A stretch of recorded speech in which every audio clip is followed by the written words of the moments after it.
What's up, y'all? You know what time it is? It's about to be that time. Savage. What's up, everybody? Welcome once again to another Theory for Theory. We do this every break week, and I am joined today with our special guest, Saké, who is a relatively new face in the community, but he has been on a meteoric rise, we will say. And we had him join us in the last Reverie here on the channel. That was his first time on the channel, but this is our first 1v1, and we're gonna get into a bunch of things. I know that when we were talking about guests for Theory this this week, a lot of people were throwing out names like King Recon and Jay and all of that. There were so many collabs that were going on. I wanted to get a newer voice in the community. I want to hear some new ideas. I want to talk about things from a different perspective today. We'll get those guys on the channel. Don't worry. But I've been digging what Dak's been bringing to the table. I liked what he had to say in the Reverie. I want to get into all of this here. Dak, why don't you say hi to the people and Let's get your origin story, my man. Absolutely, man. Well, thank you so much for that awesome intro. A lot of the members of my channel know that I've been a fan of yours for a long time. I've told you that before. I was a member on my other YouTube account from pretty much day one, so it does mean a lot to be here. And like you said, I've been very blessed to have, what you call a meteoric rise, I suppose. So this is a message to everybody. If you ever wanted to start a One Piece YouTube channel or any kind of YouTube, 9 months ago, I dropped my first video and had 0 subscribers. And now I'm on the other side of the screen talking to Randy. You know what I mean? So this is a message to everyone. If you ever wanted to do it, just do it. And, you never know what can happen. So, but yeah, man, I'm so pumped to be here. This is a great time in the story to get to talk to you. We're in the midst of the final saga. There's probably like 100 different plot lines going on right now that we can talk about. So I'm really looking forward to it. Yeah, brother. Yeah. So what are your general thoughts? I mean, obviously we do have a million plot lines that are going on. And, we can certainly get into, the latest events, but well, what's been your favorite aspect of Egghead currently? And shout out to Amanomoon for joining the channel. Appreciate you. It's funny because there's a lot to say about Egghead, but the last thing we saw is my favorite part, which is Blackbeard showing up, right? Like whenever I read that chapter, and obviously the rest of the chapter was hype, right? Like Shanks and Kid, that was amazing, right?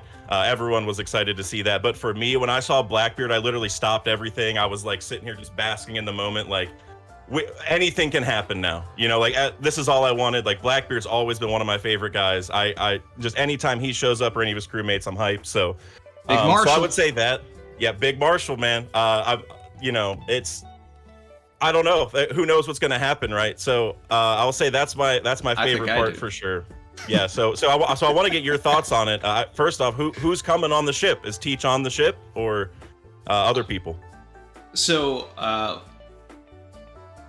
this was a win for the channel as well, because I had been saying for a while that Blackbeard and his crew have stake in the game. They've got skin in the game for Egghead. Initially, when Vegapunk got captured, I wasn't on board with there were a lot of people who initially were like, oh, maybe it's Shiryu. And I'm like, okay, anybody gets captured, someone's invisible, whatever. It's like everybody in the community jumps to Shiryu. It wasn't until S. Snake showed that she had a recreated version of the Mero no Mi, the Love fruit, that I was like, hold up. Now we have credence. Now we have a reason for Blackbeard to be here because he wants this fruit. So he's coming. Like, he's either here now or he is on his way, because he couldn't get it from Hancock because he got the he got the cock block from Rayleigh. It was just like, whoa, man, like you cannot. All right, I'm gonna have to figure out a different way to get this.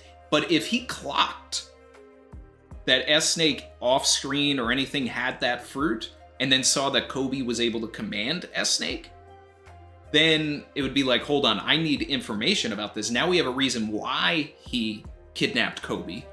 Yep. Gets the information about that, learns that Vegapunk has been able to recreate these fruits in the first place, and then maybe takes a personal trip himself with Shiryu, with maybe Lafitte, and then let's throw a rando in there. We haven't seen anything from Pizarro or something like that, but like let's go and do this specifically for whatever Blackbeard's plan is with the fruit. Get a copy of it. If we can get some sort of shenanigans happening where, you know, York loses authority over S-Snake, and if Blackbeard really does have an authority chip, he manages to just give her an order and then get out of there, or kidnaps Vegapunk, forces him to recreate it, or as a lot of people have been theorizing lately, and I'm on board with it, you know, he pulls a Whitebeard and says, you know, become my son to York, and then York makes the fruit, because people have been saying maybe York is like the 10th Titanic captain. I don't think that's the case, but I do see a world where York joins Blackbeard. For sure. To get that moment. So things are crazy, but that's the reason. I don't see any other reason other than like, this fruit has been, I want this fruit. Guess what? The fruit's recreated here. Now he's showing up. That's why we're here. Yeah, I love all that. I'm so glad you went right to S-Snake, because that's been the thing for me too. And something else that people haven't brought up is, you know, obviously we haven't seen S-Gecko yet, you know, right? Gecko Moria's. But remember... Moria is another person that I expect in Egghead. Like, he's got to be on that ship too. Because here's the thing. Because we don't know for sure if he joined, right? I think it's safe to presume he was probably forced into it. But remember, after Marineford, Moria was supposed to get hunted down and mysteriously escaped. It's supposed to be like Absalom turned him invisible or whatever, but like he randomly escaped when Doflamingo was trying to get him. So in my head, I'm like, maybe there's a small chance he didn't join, but then S-Gecko would be on the island. So if Blackbeard didn't get Moria, he could still get him from S-Gecko, assuming S-Gecko, you know, has the same parallel as S-Snake, right? And still has the powers. So it's like, that could be an angle where like there's kind of two people there that have powers that Blackbeard was somewhat interested in, right? At least, maybe not Moria's power specifically, but like Moria joined my crew. So it's like, if he didn't get Moria there, you know, he could get two Seraphims here, right? And they're also both reptiles, which like might be some kind of connection, like Gecko and Snake, right? But I like the Boa stuff because that is the catalyst, right? That is the clear reason I think that Blackbeard would want to go. And something else that I made a video on this probably like 3 months ago, but remember they have Pudding as well, and Pudding can access memories, and we're here with Punk Records, which is a giant library of memories, right? And so and I'm not saying Blackbeard takes the whole Punk Records. I actually think Luffy will, because like Roger had an egg on his ship, so Luffy's gonna get a different kind of egg. So I like that train of thought. Ooh, I like that. That's nice. Shout out to Brandon King. I know I knew Brandon King from your channel before I even started YouTube, and then he was in my chat and mentioned that a couple streams ago. So, but then if Blackbeard gets the Stella, you can just hack the memories of Stella or whatever, right? Like, or Stella, like even if, then you know for sure if Stella's lying or telling the truth or what have you. So yeah, getting Boa and then maybe getting the Stella, just access the memories, or like maybe he can cut out the memories and somehow, I don't know exactly how that all works, but he can learn a lot about devil fruits if he does that. That's the main thing, right? Look, here's the thing. I'm always on board for Pudding's power having narrative relevance. That was one of my biggest issues with Whole Cake Island, was that you have this amazing power, savage, but he didn't really use it for anything that mattered or meant anything. You know, like we got cool like the last thing with Sanji. It's a great moment, but it doesn't have narrative relevance to like moving the plot forward. It's a character thing. Right. So here, if we have Pudding accessing Punk Records, that's fun. That's fun. You know, I've talked about it a lot. I always wanted Big Mom's flashback, you know, or reconciling everything with Mother Carmel to come from Pudding's power. Then I'm like, okay, now we have a reason for the, for this. Big Mom comes back, then, Pudding stands up to the mother that, pressed her or everything, called her names because she's got a third eye and everything. It was just like, well, hey, you ate your mom. Like, and then, she like, she... she just goes crazy from there, right? Like, like another hunger pang, but whatever. So, I saw some people had ideas like, okay, well, maybe she's on full lead, and then we get the God Valley flashback by accessing Garp's memories. I was like, okay, that's interesting too. But I like the idea of Blackbeard not being on full of lead when Garp gets there. Really? So maybe Blackbeard skipped over it? Like, Blackbeard's maybe on the ship going to Egghead now, and he just didn't go back to Hachinosu? Because that's always been my holdup with people saying Blackbeard's going to Egghead, is I was like, well, like, the Garp, like, what's going to happen with Garp then? Because there's no way he took out Law and Garp and then left. You know what I mean? Like, there's no... So you think there's a good chance he's skipping over that? Like, Garp is going to go there without Blackbeard there? Yeah, and that's why my biggest concern with all of this, and the thing that's really preventing a full theory, is the biggest factor here is actually Kuzan and which island he's going to be on, because he has two paths that are each equally 11s on the compelling scale. Because if we get him on Egghead, Saul, Robin, O'Hara parallels. Right. He helps them get away in some fashion, protects Robin in some way. Like, there's fun there. Maybe clashes with Kizaru. We get we get an Admiral versus Admiral type thing, which I actually would prefer if it's Kizaru and Fujitora, that kind of clash. But if we get on full lead, if Kuzan's on Hachinosu when Garp arrives, then Sword Agenda. Right. We get potentially a fight between Kuzan and Garp, where Kuzan's got to make it look good. He's, protecting the captors. Does Kuzan kill Garp? Just to keep to keep the dream alive. There's that is deep. There's so much story for either way. So we got to know who's on those logs. Yep, exactly.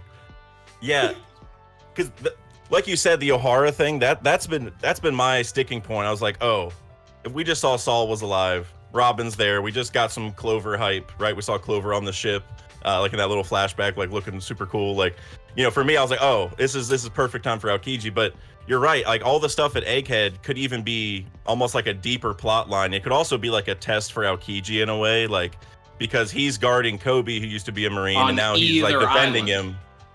True. Because I guess for me, it's like, is Blackbeard going to take the risk of having Aokiji guard a Marine, being Koby, and then from another Marine, which he probably doesn't know Garp's coming, so it's like that wouldn't be part of his plan. But it's like is he gonna go that far to like trust Aokiji to guard another Marine? You know what I mean? Like, so fresh out of leaving the Marines and stuff. But maybe there's a couple other Blackbeard pirates there as well, and so they're like, like, we'll call it in to teach if you do anything funny. You know what I mean? Because I'm sure they're like split up into factions. That's like why Augur was with Aokiji originally, right? So no, that is interesting. I never thought about it that way, but because there is like a flashback moment. I can't remember or not a flashback, but there's a moment like earlier in the series. I can't remember where exactly, but Aokiji, I think it might be after Long Ring Longland maybe, but Aokiji tells Luffy, I owe your grandpa a favor or something like that.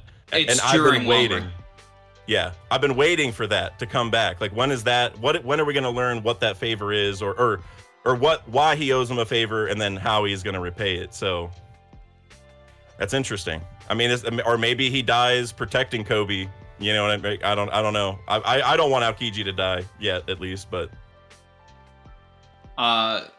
he could. He's a character that could. But yeah, there's a lot of stuff in the, in between the lines of Long Ring, Long Land and those discussions, and then when you got Chapter 0, that really explain that there's a much deeper connection between Kuzan and Garp than is, what's presented or spoken. Yep. To me, Kuzan is like Garp's protege. And the way he's like following him around like a puppy, in Chapter 0, like, wow, you're so cool, Vice Admiral Garp. You turned another promotion down. And then he owes him a favor. He doesn't kill Luffy. At the end of Water 7, he's chilling on Garp's ship. There's so much there.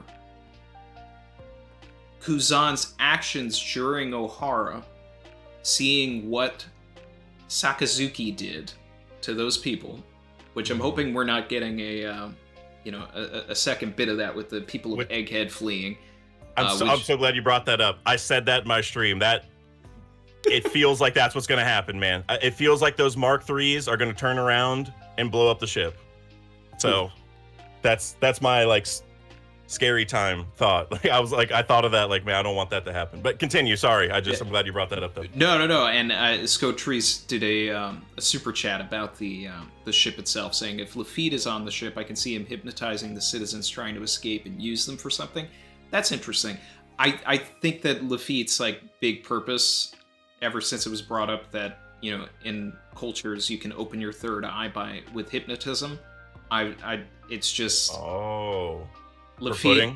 Yeah, Lafitte and Pudding, like that's how they're.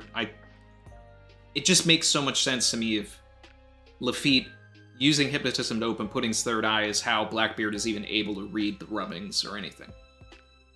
I like that, because I mean, yeah. Because like that was the whole thing with Big Mom and Kaido, right? Like, or like their discussion, like, oh, like she hasn't awoken it yet, right? Like Big Mom hasn't successfully done that, and it would kind of make sense, because it's also like the Rocks. Oh, we don't know what the connection is, but Rocks knew about all the taboos or was involved in the taboos of the world, and he obviously has some connection to Blackbeard. So, like being aware of this process of the third eye stuff could be definitely on the table. I never thought of that, but I like that a lot. Yeah, that's what I'm expecting. It's much cleaner for the story if Blackbeard just had an interest in Robin, especially with Kuzan being there, because then you just have like a situation where Blackbeard takes Robin, Kuzan protects Robin. Like, that's the easy way. Oda's going a whole, he's doing his Oda thing where he's going around and now using Pudding, but then it also complicates things where it's like, okay, well, generally speaking, he shouldn't be here on Egghead for Robin. Or have an interest in that, because now he has Pudding and he does have a way to get Pudding to open that eye. But back to the Kuzan of it all, I still think Garp is leader of Sword, and I think that Kuzan is his like second in command. Like that's his guy, that he's got on the, it's just pushing everything out. They had Drake with Kaido. They have Kuzan with Blackbeard. Who knows if they had somebody with Big Mom or anything like that. And Law ended up being the plant with the straw hats. Yep. Hey, and that's another reason for Aokiji to show up at Hachinosu, maybe, is if Law got taken there too. And then you have Koby, Law, Aokiji, Garp all at the same place. Oh yeah, the agenda is firing. It's been firing ever since, can't put all these people in the same place, Oda, and not expect me to do a little bit of a dance. I love that, because I mean, all the stuff you brought up about Aokiji, I think Koby kind of fills that same void somewhat, where like he's like the son that Garp always wanted but never had. You know what I mean? Because like Dragon, Ace, and Luffy all went to go do things he didn't want, and they're all like somewhat his children, right? Like he was caring for them, like he was like their adopted, or their guardian, I guess you could say, at least for some period of time. And so all of them ended up not being the Marines he wanted, but Koby is, right? So all this stuff about Aokiji, that's like another thing I've been thinking is like maybe there's like a like Aokiji's like kind of bridging the gap. Like maybe Aokiji is meant to die, and then like Koby's the one who's gonna really carry that mantle. But but like all this, but there's definitely this deep connection between Aokiji and Garp we have to explore first. But I've always thought, Koby is like that next generation, like the new generation type thing for the Marines. And so I can see a lot of this being focused on like Koby has to live. Like of all the people that have to live, Koby is probably going to be the highest priority because he's the youngest. He's like the son.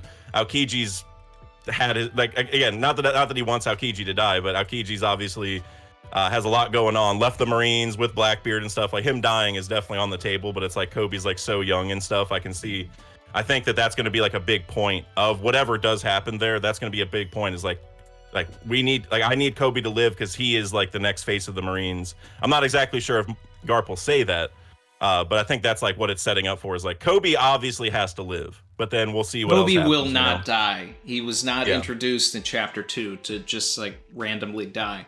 But I did like, and I apologize because I don't remember who said it, but I did put the community post up, and I was like, hey, put some things up that you'd like us to talk about, and someone had brought up the cool parallel that in the East Blue when we meet Koby, he was basically indentured to Alvida, and now we have another situation where Koby's like a captor of a pirate. So that's a fun thing, which almost implies that Luffy really needs to be the person to save Koby. I thought that maybe all of this could resolve itself outside of that, but once they said that, I was like, man, do we have to shoehorn Luffy into this? Like, does Blackbeard have his prisoners on those logs? Is he that brazen? Well, he did take Pudding on the ship to Winter Island, right? True. So that actually, so maybe Koby is going to be at Egghead, basically, which remember, post Enies Lobby, Koby was talking all about Vegapunk to Luffy. Like these people are so amazing. Dr. Vegapunk's able to put. Not only was he talking about it, Koby is the one who first name dropped Vegapunk. Yep. He was our introduction to that this person even exists. So Koby playing a role on Egghead. I mean, that would be the go-to foreshadowing. Of course, Koby's in the arc. He's the first person to name Vegapunk. Bro, that's I can't believe I never thought of it before that. But like, Garp shows up to Hachinosu and there's no prisoners there. Like that. I guess I would want to know where Oda's taking that plot line. You know what I mean? Like, if Koby's not there, then what is Garp gonna do at Hachinosu? Like, is he just gonna show up, be like, oh, it's empty, I'm leaving? Like, that doesn't seem like Princess is in another castle. He may be setting it up so that Garp doesn't get to Egghead until the very last moment. If that's the way he wants to do it. So he gets to Hachinosu, Princess is in another castle, beats up like all of Blackbeard's fodder that's there, and then like just bounces and it's like gets the report of everything that's going on Egghead. It's like, okay, so that's where Blackbeard went. Or gets it out of somebody that's there. Yeah, I mean, that'd be nice, like a little Garp interrogation scene. Like, can we, I would love to see him beast up on some Blackbeard pirates. Like, I guess it would have to be done a certain way, but it would be cool to see a little bit of power scaling too. Like, Garp just shrug some people off that, like just finally see him go all out, basically. But what I would love, now that you're saying that, what I would love? I would love to see. Well, I mean, I guess this already happened with Sabo, but I was going to say I would love to see, like, Garp, like, super low diff Burgess. Because he's the strong guy, right? Right, exactly. Like, especially now that he has that fruit, too. And then it's just like, but that's still no match for the fist? Yeah, exactly. Dude, I don't know if it was one of your streams, but probably like a year ago, or maybe it was like 6 months ago, I saw somebody chat. I can't remember the name, so I'm so sorry. And I've always had it be headcanon where Garp can punch so hard that he just follows his fist in the air. So he flies like Superman. So he can just punch the air, and he punches so hard that his body follows, so he can just fly around basically like Superman. I don't know who said that, but that's been like some like small headcanon for me ever since I heard it, because with that same vibe. Like I want his fit, like his just bodily strength to be. I mean, Conqueror's hockey too, right? He's gonna have all that stuff, but I just want him to be so strong that it's just like defying the rules we thought we knew. You know what I mean? In One Piece. So I would love that. Burgess would be the perfect person too. Yeah, and then like instead of having a half like faceplate, he ends up having a full faceplate going into whatever the final like battle is. And which, by the way, Franky versus Burgess. Yep, I did a video on that recently because everyone always tells me it's got to be Franky versus San Juan Wolf because he's the colossal battleship, and I'm like, that's like I get it, but I'm always like, man, the Franky and Burgess connections are so deep, you know. So him getting more robotic before the end makes perfect sense to me. Like that would fit in because I mean he just got the first plate like pretty recently. Like I don't think it's out of the realm of possibility that he gets more, you know, as we keep going. So that would be amazing. I've been a Franky Burgess preacher for a long time. That makes me feel good because pretty much everyone I tell is like, oh, you know what, that does make a lot of sense. But I was like, you know, like I said, most people start off not thinking that. So I'm glad. Yeah, and I don't know if you want to get it. I don't know if you want to get into this now, but I have some other potential hot takes for some Blackbeard fights that we can talk about eventually. But let's get into it now. I've got some hot takes too. All right. Well, who do you think's gonna fight San Juan Wolf? That's my first question. What Straw Hat? I mean that could be a Jinbei thing. I got Robin. Ooh. I like so that. A couple things. What Straw Hat other than Luffy? And I haven't done a video on this. So, yeah, who else other than Luffy can grow? And also, what language are her attack names in? Spanish. Ooh. San Juan. And also, where did she go during the time skip? Tequila Wolf. Tequila also Spanish. Ooh. And yeah, so that's one of my favorites. That's like one where like once I say a few things, like, oh yeah, I can't believe I didn't think of that. Like that's like the Tequila Wolf. Like that's a spicy meatball, man. I like that. I like that. San Juan Wolf is from Tequila Wolf. During the fight, she finds out that she's about to kill or whatever somebody from that place, and maybe like the whole reason he's evil is because he's like trying to get back to the government for treating his people like that.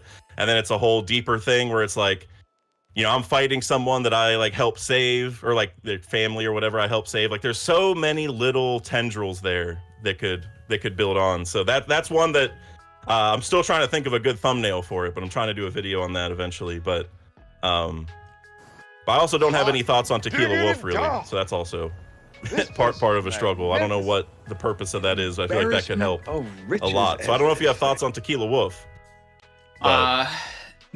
Not particularly, other than it, you know, just being a part of, you know, the world government's genocide and everything like that. But,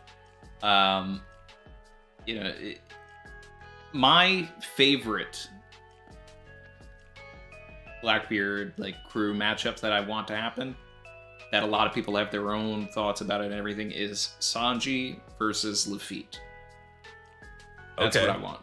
That's what I want. They're both the sneaky guys of their respective crews. Like, I've seen situations where people want Brook to fight Lafitte. I've seen situations where people have said, you know, like, you know, Nami or Robin.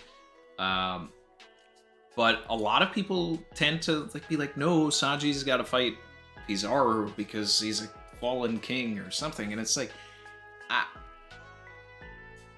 Lafitte matches the type that Sanji fights. Like he's in that same like he just looks like he uses his legs to fight, like Bon Clay, and it just I could see that being a really good final fight. He's got wings. Sanji can fly. It can turn into a little bit of an air battle as well. He's got the tap dancing shoes, right? And that just, I feel like that vibe, like that fancy kind of vibe or whatever, that's like Sanji's whole thing too. Like they both wear like the suits, you know what I mean? Yeah. No, I have not finalized my Sanji or Lafitte fight yet. So that I like that a lot. The one that I've been thinking of, and I would actually love to get your opinion on this. I had a question, like a poll question, and it was like kind of like mixed results. It was like kind of a funny question. So I've also been thinking Sanji versus Katerina Devon, right? Because here's the thing. If Katerina turns into a man, let's say Zoro, okay? Because what if she doesn't know that he hates Zoro and she's like, I'm going to turn into one of your crewmates. And he's like, oh, now I can fight you. Like, what do you think? Do you think if she turned into Zoro, would he kick Zoro or Katerina? Like, I'm not, because like, if you use Mr. 2 logic, when Mr. 2 turned into Nami, he wouldn't hit her. So like, if it's the reverse idea, would he hit her when she's in Zoro mode?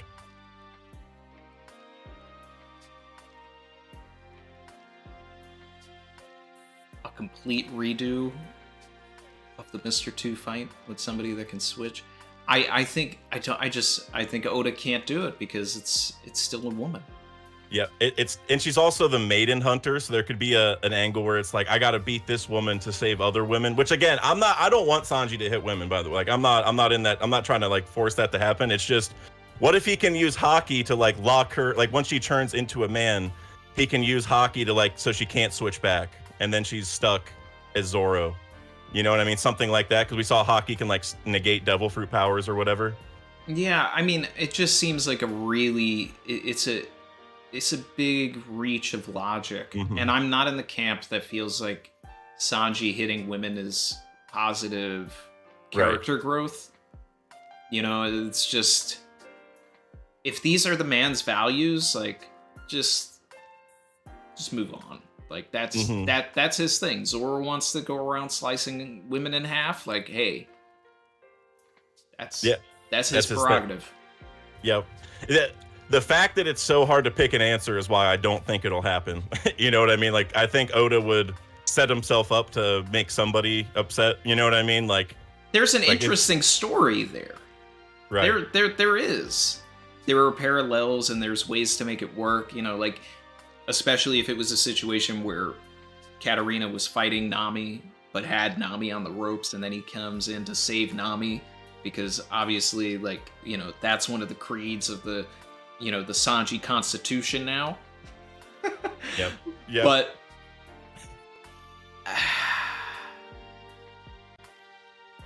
it's a tough one, man.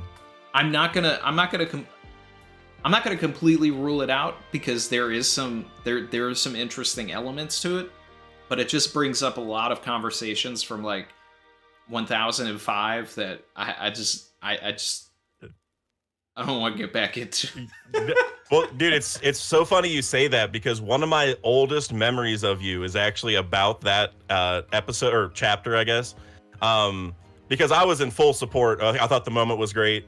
You know, I loved it. I thought it was everything that, you know, Sanji needed. Like, that was the growth. Like, it was, you know, a lot of people didn't like it, but it's very clearly character growth. But then you called it back to one moment that it still sticks in my head to this day. And I've even like said it to my friends, like, unjokingly, like when they're like they need help with something or whatever, like we're working on a project or whatever, and it's when Sanji told Usopp in Eni's lobby, you do what you can do and I do what I can do. And just, that's been probably my oldest memory of you ever since. Like, that moment, I was like, oh, I need to like subscribe to this guy and like make sure I check him out like every week. I was like, I've never connected something like that back to a moment that was like somewhat minor when we first saw it, and then like you brought it back. So like, so it's funny you bring that up, because that is, I was like, I got to make sure I mention that today at some point, that's like my oldest memory of you. So I loved. I know like a lot of people didn't like it. Viral tweet. Was it really? Yeah. When I put that panel up just to like kind of shut down all the hate from that tweet. I was not really like a Twitter guy. Like, I don't know. And then it's just like, I was like, wow, why does this have so many likes? I don't use Twitter either. I literally heard you say it on stream, so that's so funny. Like, I never knew that. Like, I just heard you say it. I was like, oh, that's a great point. I'm gonna tell people that. And then, wow, so that's really cool. Yeah, that I was kind of, I mean, like, I can kind of get it at first, but I was kind of surprised how much like, you know, like, I guess turmoil there was over that, you know, because I thought once you kind of explained it, I was like, oh yeah, this is the good stuff, you know. Like, this is Sanji growing, you know. Yeah, very motivated in the chat. Sanji doesn't need, nor will he ever need, to kick a woman to have positive character growth, and I'm with it 100%. Yep. That's Shout out to why Parvision in the chat. Oh, Parvision's down there? What's up, Par? And I think I saw a Hidden Island in earlier as well. I don't know if he's still in there. Those are my boys right there. I was just talking to Par yesterday on stream, but I do want to ask, so about the Katerina Devon stuff. So I guess I want to ask this. So, there's 10 Titanic captains. Are we getting a 10th member? Like, are we going to get another member to fill in that void so we have 10 versus 10 and then the captain versus captain? Vivi's coming back. The preach. You think Vivi will fill that void and fight one of the 10? I mean, that's top agenda. That's top one. It's top one. The Peacock Slasher? The Peacock Slasher. Yeah. Conquerors hockey. That's always been my worry is, like, she's good. At least as far as we saw her last time, it would be like the fight would be kind of odd. You know what I mean? Like, it would have to be against another super duper strong person, but maybe she is stronger than we think, right? Like, I mean, maybe she controls an ancient weapon or something. I don't know. Hey, don't sleep on Vivi. Don't sleep. Everybody wants to say she's weak, but she's got feats.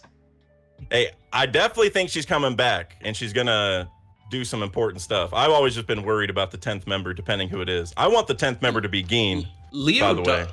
Leo Dog spitting. Vivi versus Pizarro.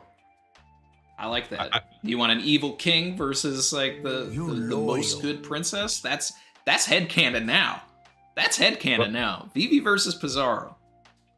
I do have a Pizarro video coming soon with a different answer, but I have heard that. I don't want to spoil the whole video, but I will say Pizarro's favorite food is shark fin soup. Ooh. And also he says meow. And Jinbei's only fight with the Straw Hats was against a cat already, and cat versus fish is the whole thing. But that's where I'm at. That's where I'm at with Pizarro. But I think if Vivi does join, that's a solid take. Solid take. And also he's from the North Blue, and he has the same design on his jacket as Law has on his hat. And that design is a snow leopard design, and he makes cat noises. So there's just a little teaser for the video. I don't want to spoil everything. I almost already did, but there's not a lot of info on Pizarro. But he's fighting Jinbei. To Martin Victorino, member for 10 months, said thanks to Randy, I got another One Piece YouTuber to watch. So yeah. Oh, appreciate you, man. Thank you. Make sure you're checking out Dak. Like, comment, subscribe if you're feeling the vibe. I see 3-Day. I see you in the chat. Yeah, I'm out here spoiling. 3-Day knows the theory already, and yeah, I won't spoil it anymore. I won't. We'll save it. That was actually supposed to come out this morning, so I could talk about it. But as much as I want Gin to come back in the story, and I even have him up here on the shelf as the lurking legend, will he actually? Is a whole other bit. My favorite 10th Titanic captain that is not Kuzan is Arouge. Like, I like that too, because it's the only natural way that I see him, playing a role in the story that just like factors in. It's just like, okay, what else is this guy gonna do? So yeah, that is it. Also, like, during Marineford, didn't he say like Blackbeard's the one to bet on, or something to that effect? I think it was something like that, like at the end of Marineford, like Teach. I can't remember exactly, but he was hyping him up in some way.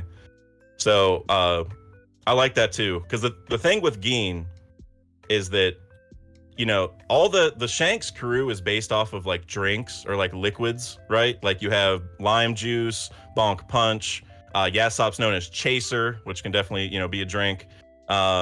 Like Roux isn't a drink, but it's like a liquid. It's like a like for soups and sauce and stuff like that. And then Geen is like gin, which is an alcohol, right? Shanks also said that the best sake he ever had was from his hometown. And then Geen, like, that's gin. That's like another type of alcohol, like a completely separate one from everyone else. And so I've always kind of thought there's going to be a connection there. Not that he's going to join the Shanks crew, but maybe the reason why he would join Blackbeard is because, like, it's like an antithesis to the drink stuff. You know what I mean? Like I'm not he's like a traitor per se, but it's just some kind of, he has not a red hair member, but that kind of vibe as the 10th member, and he's been hiding it.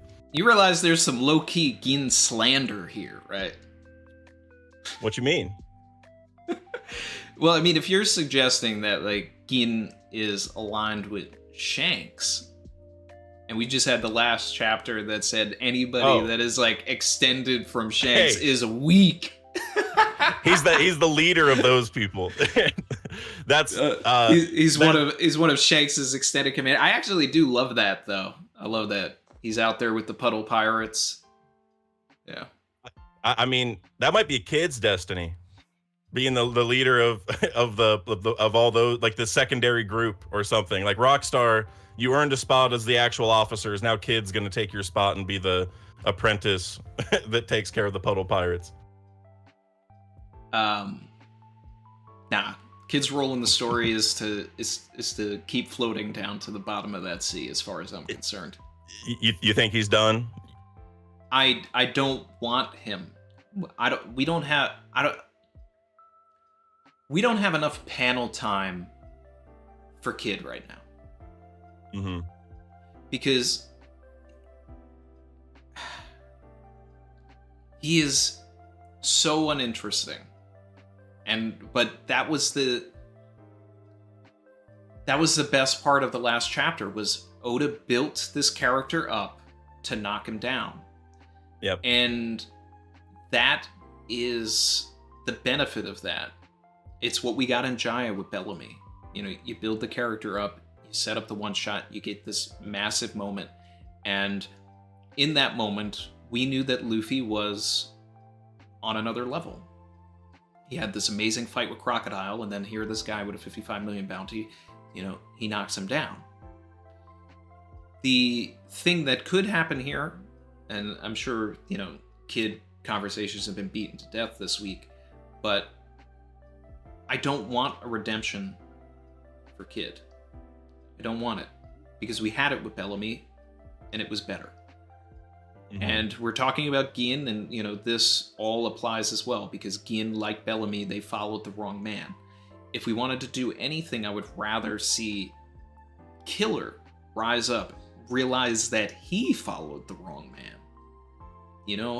and be on that sort of path. I was in the Shanks Summit with King of Lightning, King Recon, a couple days ago. And, we came up with a pretty cool idea. Like, they're on Elbaf or whatever, and they meet this guy, with long blonde hair, and he's all ragged or whatever, and it's Killer without his mask on, and he's just like, mm-hmm. We don't recognize him at first, but, then we kind of reflect on everything that happened. We get the story from him. What Heat and Wire did in that chapter is the most atrocious thing anybody has ever done in this series. I agree. 100%. They said, oh man, my captain and my vice captain are both out. Cool. We're done, and we're going to speak for them. And we are going to personally end their dream. Here, take the Poneglyphs and go.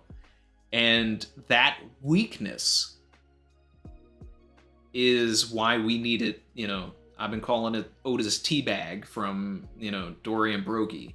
Like, yep. They were already dead and came in and teabagged the bodies. And if Heat and Wire are alive, I need a very heated, no pun intended, maybe pun intended, like, argument where they are disbanded. They are gone. Like, this... That's the only benefit of anybody being alive, is the conversation that could be had within the story about how awful what those two individuals did was. Yep. But Kid himself has no story relevance. He's not going to Laugh-Tale. He doesn't want to take down the government.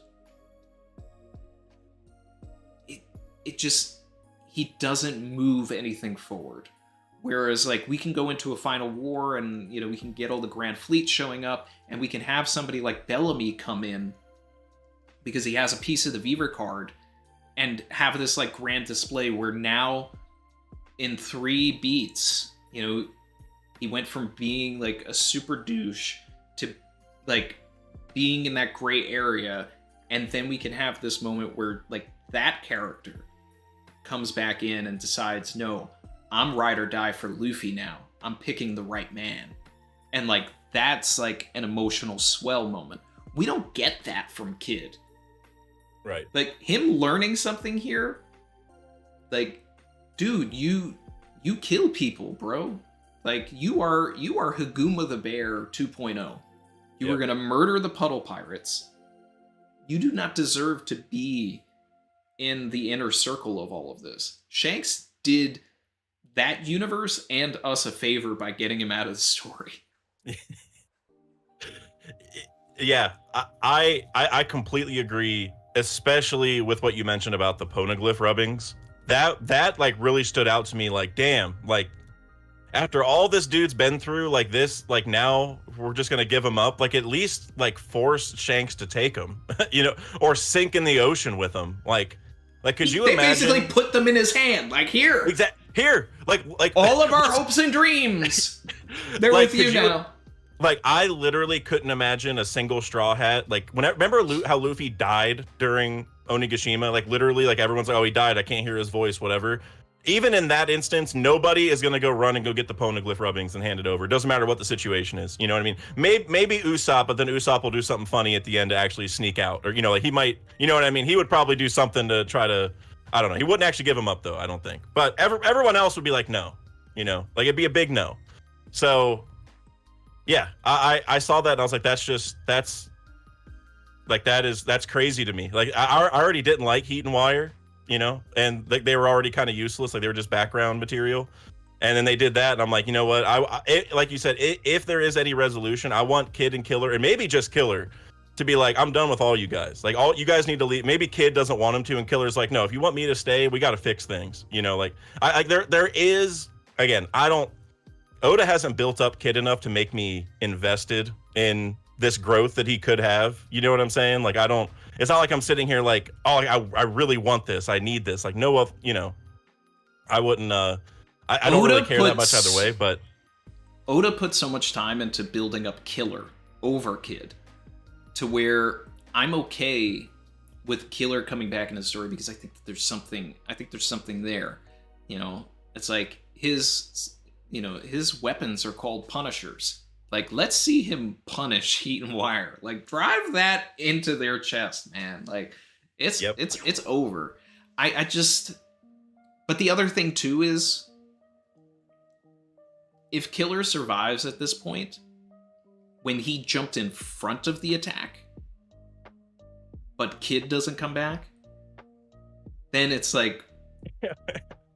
you know, it really should be, like, Killer that's the one who's like, you know, way more obliterated. But yeah, well, I do want to ask this though, because there is one important plot line I think with Kid and Elbaf specifically that has to come to light, and that's that he beat Big Mom, and they don't like Big Mom.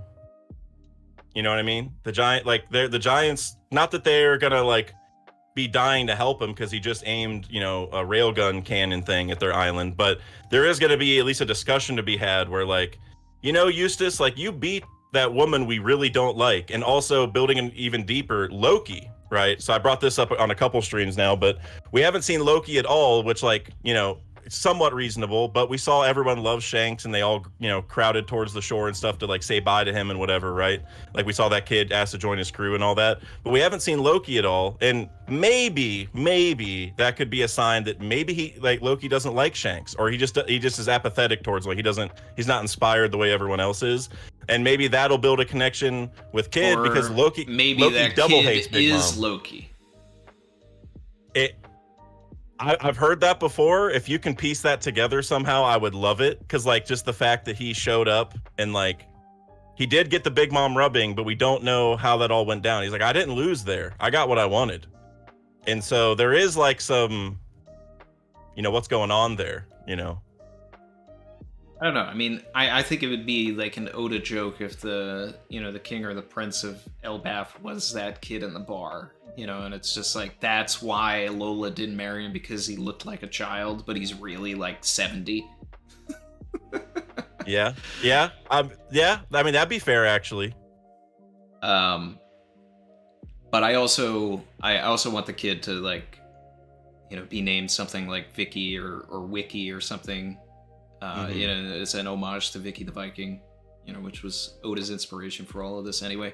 Right. There were too many chapter 1 parallels, right? You had the little kid, he was Luffy. Yep. I saw some people saying that in the chat that kid, shouldn't be compared to Haguma the bear, but he pulled up with Haguma energy. Like, I'm the 3 billion berry man. I'm gonna kill people. Everything. Like, if we're recreating chapter 1, like, it's all there. And Haguma is kid. Like, that's the role that he was playing in that particular story. The antagonist coming to the island, and Shanks, he decided to move and act this time. Mm-hmm. The first time, chapter 1 didn't go so well for him. So he's like, not letting that happen again. and to build onto that parallel, like, I mean, Shanks was legit, like, is he healed up yet? Like not that, like, he did that for Higuma, but it was like, he didn't want to fight him, is like the vibe, it's like, do we really have to do this? Like, we don't really want to fight if we don't have to. Like, this kid's probably beat up, like, let's not go too hard on him. And then he sees the potential damage, and then it's like, oh, all right. And that's also a thing that I've heard discussed too, where, like, that future sight moment, like maybe Shanks didn't have that back when he met Luffy, and that's why he, like, wasn't able to tell, like, oh, this situation's going to get worse than I think it, down the road. Obviously it's hard to tell how far in the future he's able to see, right? But it could be like a thing where, like, he was really nice to Higuma, but if he could see the future, maybe he would be able to tell, like, oh, this guy's actually gonna, try to do something nasty. I need to take care of this now. So maybe it is like a little bit of growth from Shanks in that perspective, where, like, he's still acting the same way, but now he's able to tell sooner, oh, this is gonna get bad. I'm gonna stop it before I have to give up my other arm this time. You know what I mean? Something like that. Well, it's also a situation where he could have developed that hockey even further as a compensation for losing his arm. True. Like, he could have gone on his own little training path the past 10 years and everything like that to just be like, all right, you know what? Just focusing on hockey.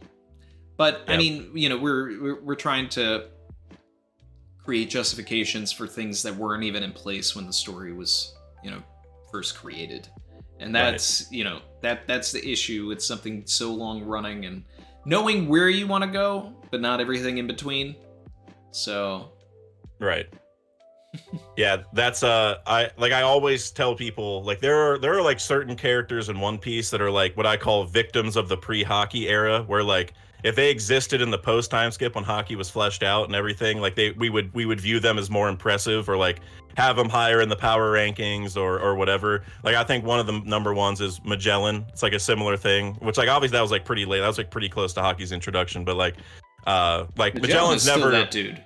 Yeah, he's never on a top 30 list, at least for the most part. And I'm like, he should be. I've always put Magellan in, like, the top 5. He's, bro, poison. Like, he took out Blackbeard and Luffy in the same hour, If Shiryu didn't show up, that's it. Yep. That's it. No diff the whole Blackbeard crew if Shiryu doesn't show up. The entirety, and people sleep on that. So. Yep. And also, I bring this up too. I mean, Magellan's also named after one of the most important explorers. You know what I mean? Like, he said, like, Ferdinand Magellan sailed around the world, and, like, Oda obviously uses, like, these names from history and stuff. I'm like, Magellan to me is, like, an important name. Like, obviously someone powerful and important would get a name like that, at least in my mind. Oda doesn't have to do that, right? But in my mind, I'm like, the dude's name speaks for itself, like, he's obviously got to be important. I mean, he nearly killed Luffy. That's important enough. But my favorite thing about the whole Magellan thing was just the way Oda used Mr. 3 to counter. And it's just like, that's solid writing. It's one of my favorite moments in Impel Down, when his wax is the key to, you know, being able to fight this guy who is like viewed as being very weak, you know, the Usopp of this like new formation of a crew. And and he helped save Ace too. Yeah, like, I mean, Ace obviously didn't make it all the way out, but that was Ace's fault. He got Ace to the point he needed to get to escape. You know what I mean? So, Mr. 3 is an unsung hero, man. I sing his praises very often. I love Mr. 3. Super chat from earlier, going back to the Egghead discussion, was from Vasil Vlad Ivanovici said, Kizaru's awakening is probably photokinesis. He can manipulate light, Mirage's illusions, or steal it, and Luffy, the sun god, can bring the light back.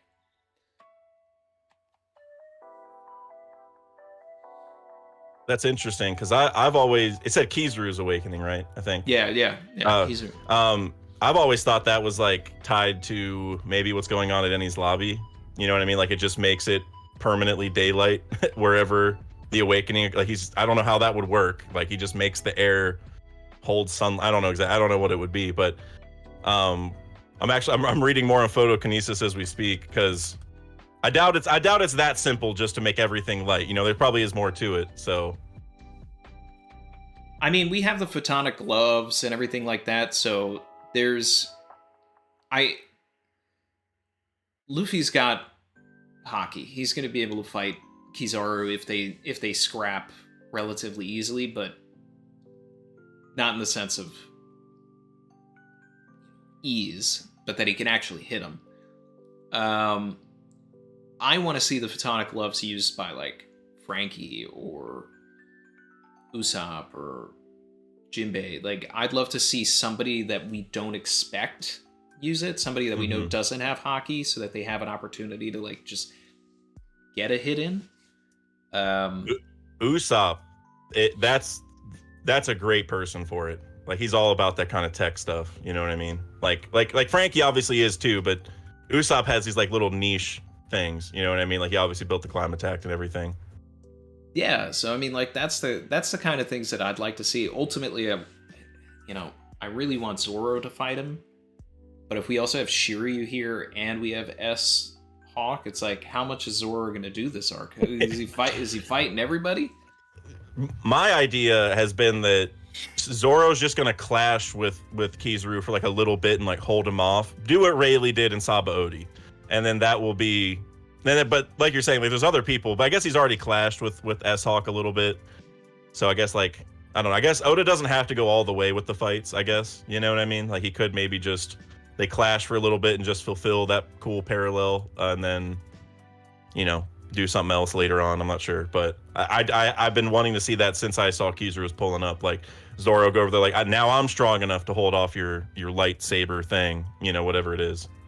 Yeah, and I'm also not recovering from a complete, you know, the nothing happened moment. Yep.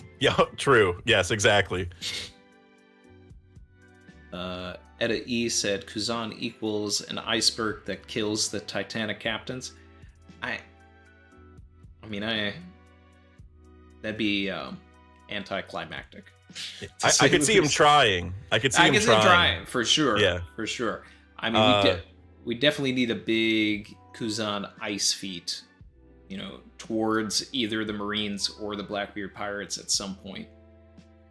And you know what? I'll spoil a little bit from that Pizarro theory just because it ties in so well here. So I mentioned, you know, he has a snow leopard design on his jacket. He says meow. I think he's gonna have a snow leopard fruit. And the reason why that fits in so well, especially with like this talk about Kuzan, is, well, I mean, we just saw the awakened regular leopard fruit at, you know, with Lucci at Egghead. We also know Egghead's like a snowy place, and Aokiji shows up. And so, talking about this, I could see Aokiji, like, you know, revealing that he's actually not with, like he is with Blackbeard, but then being a traitor or acting against them to save somebody like Robin or whatever it is, right? But then, like I'm saying, like, Pizarro might be going with him because the snow leopard would also have powers like that. I know this is like building a theory on a theory here, but But I've been thinking about that. Like maybe Blackbeard's keeping Pizarro with Aokiji because of that. Like he can undo his ice stuff because he has snow powers as well. So I can actually see Aokiji doing it, but then maybe Blackbeard's like, I've had a trump card against you this whole time. Like we can nullify your stuff. You know what I mean? So I like that a lot. That's interesting. But then it's like, why didn't Pizarro go with him to Whole Cake? I get maybe he was on the ship, like manning the ship. You know, maybe because like there's only two of them there. Like we saw Aokiji and Augur, and maybe someone else was on the ship. But he's also not the helmsman, so I don't. Maybe he wouldn't be. But I guess they have multiple ships, so I don't really know. Yeah, and it seems like Augur can teleport him anyway, so I don't know. Well, it also depends on, you know, what Blackbeard deems the more important part of his plan. I mean, like he sent just Kuzan and Augur, as far as we know, to go into Whole Cake Island to get pudding, because he apparently didn't see Katakuri or any of the other Big Mom pirates as a threat while Big Mom was away, but took himself and 2 commanders to go to Amazon Lily. So, like, the love fruit is the thing that he needs the most for his plan, I think. Yeah. Which do you have thoughts on what that is? Like why he wants that? I mean, the thing that makes the most sense to me is, you know, that he wants to unpetrify something or someone, but I also don't like that based on, you know, what Hancock said about everything. Mm-hmm. So that's the tough part of it, man. That's the tough part of it. I don't have a complete picture of what it is, and I'm excited to be surprised for what Blackbeard's like entire plan is. I know that he's collecting people and collecting things for a specific reason, just like he was in the pre-time skip era, to set up, you know, this overly complicated plan to assemble his crew and get Whitebeard's fruit. Savage. But yeah, what's your thoughts? Well, I definitely agree. Like if you take Boa's words at face value, and she, you know, then you can't unpetrify someone from a long time ago. So like what's the plan then? It would probably be petrifying people, right? Like that would be the only other option, is petrifying who you want to petrify.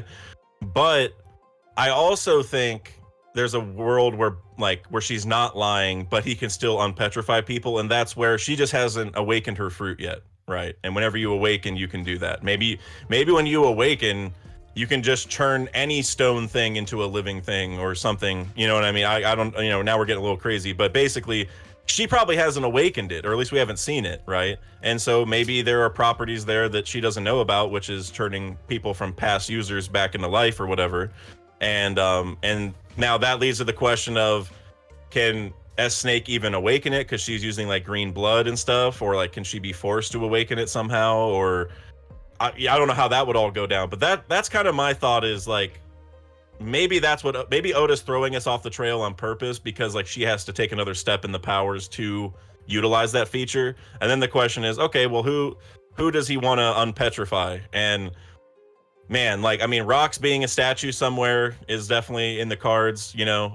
Shout out to Parvision for the Rocks is Stronger theory, where Stronger is just a statue that ate the Pegasus fruit. I don't want it to be Rocks. I don't need Rocks to be alive. Same. And could I see Oda, you know, shoehorning him in and bringing him in after all of this hype and everything? Sure.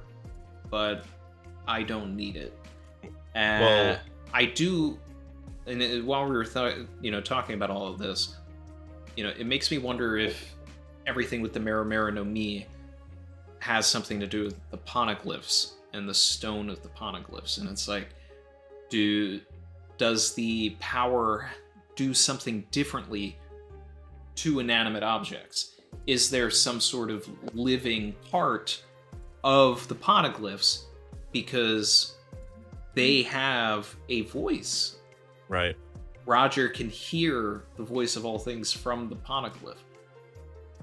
can it be, okay, we can't unpetrify people, but we can unpetrify this stone to reveal the true message? Maybe that's the Rio Poneglyph, is, you know, the depetrification of a poneglyph. I don't know. I mean, I'm making this up as I go along here. So, well, I mean, this is, you know, we're building theories on theories here. But what if the way that the poneglyphs were made was with that fruit originally? Because I don't know how this would happen, but like living things that had that message were turned to stone, and that's why like they're indestructible. Is like the awakening of this fruit turns things into like impenetrable stone, or you know, I don't know exactly what it is, but then like we're saying, then maybe he turns it back into like whatever it was before, and it's able to just communicate the message, right? If we want to get really dark, we take all of the, you know, the people that were captured during, you know, in the ancient kingdom, or, you know, the bodies of these people, petrify them, and then turn them into the poneglyphs so that their hopes and dreams and wills live on. Oh wow. Oh man. Or we start getting into some like Full Metal Alchemist Nina stuff here. Dude, or maybe there's one way to cut these poneglyphs. Like I don't know what it would be, but maybe like you use some sea stone, or maybe some certain devil fruit can do it, whatever it is. But or maybe it's like Law's fruit, right? Maybe you need Laws because he can cut living things without actually cutting them, right? Whatever it is. Maybe like, what if the poneglyphs are just like one giant person that was turned to stone, and then they cut that up into a bunch of different stones, and then put the carving, so it's actually one giant person. Like Joy Boy grew somebody used the Mara no Mi to turn him to stone, then Law's fruit was used to cut those stones up into the shapes that they are today, so they're indestructible stones, and they carry people's will in it. And Pudding's power can be used to extract the memory from the poneglyph. That ties a lot of the things together, man. You know what I mean? Like, or yeah, it could be that maybe like the stones have to be turned back into like a different state before you can pull the memories out. Like he needs both, right? Like he needs to turn it back into the original form, and then he can access the memories from the poneglyph, and that's why he needs both things.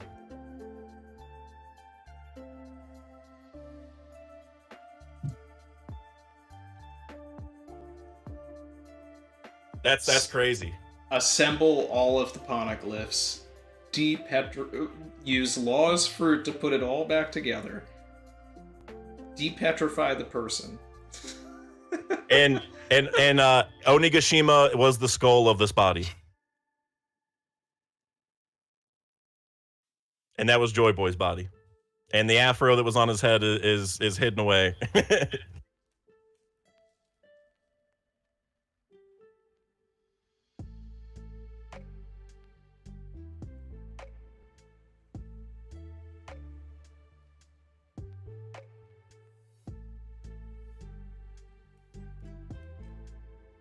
This might be a video. I've never considered this once in my life until you were mentioning some of these things, but that makes so much sense. Oh my god. Where were the poneglyphs made? In Wano.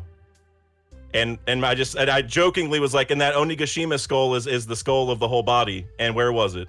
In Wano.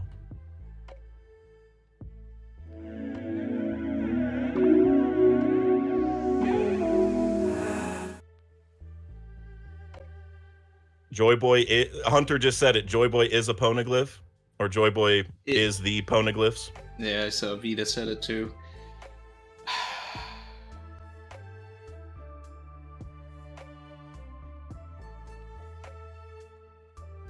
And so, oh my god, another thing to build onto this. Moria got Orz's body and reanimated it, and he got it from Wano. And now we have Moria. We can reanimate the actual Joy Boy. and also one other, we're just gonna keep building on it. The Iron Giant and what's it called? That could be the embodiment of what we're talking about, right? Like it reawakened 200 years ago, and that's it's like, how you like fight a machine thing. That's what you use to fight it. That's the counter.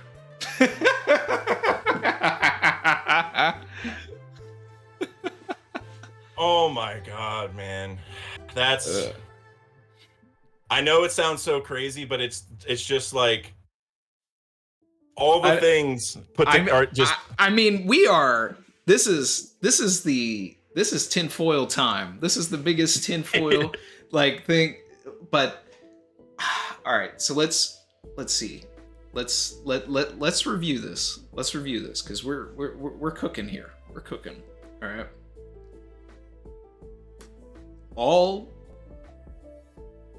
So I mean, I've always believed that Joy Boy, was either, some form of a giant, whether he was a person, whether he was a snake, because there's a lot of snake imagery there involved as well.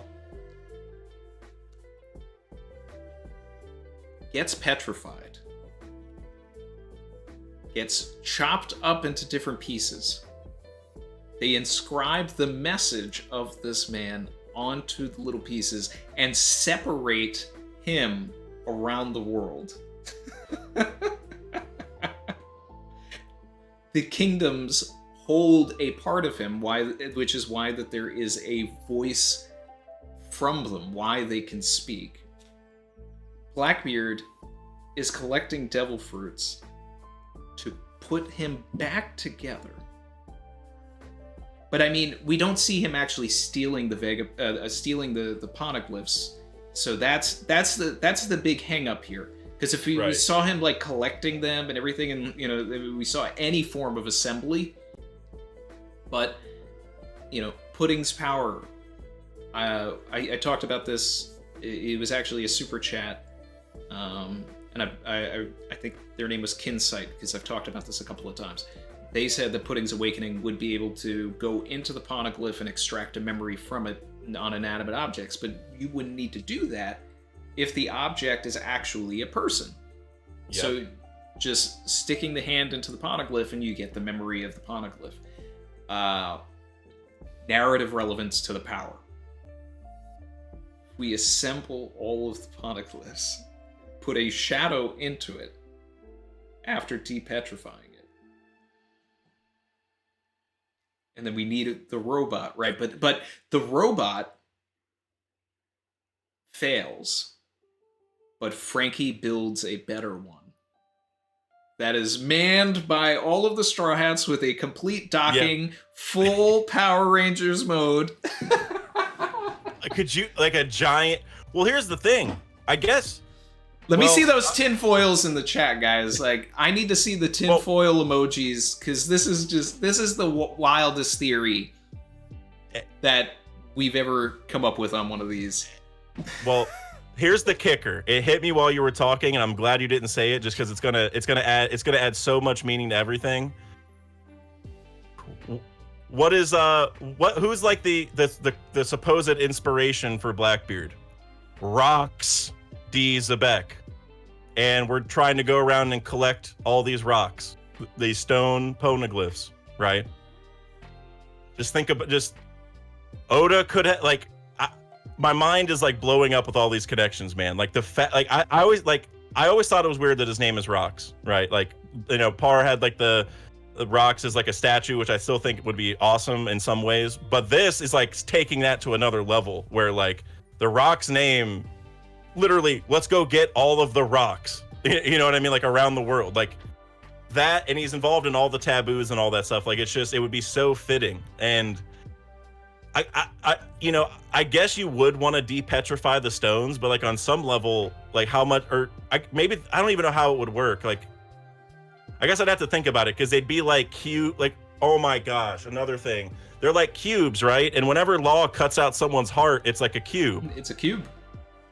Yep. So yeah, maybe you do need to actually, because I guess if you depetrified it, it would just be Joy Boy again, maybe. Like, I'm not exactly sure how that would work, but like, I guess it would be Joy Boy even if it's whether it's stones or not. Like, will kind of permeates through that no matter what. So I guess it doesn't really matter that much, because it would still be a corpse, because he wouldn't be alive. So yeah, it would still, you can probably depetrify. I was just thinking that would be weird if, Joy Boy himself, but like that could be it. And then we would get to see like kind of the actual Joy Boy be alive in a way. You know what I mean?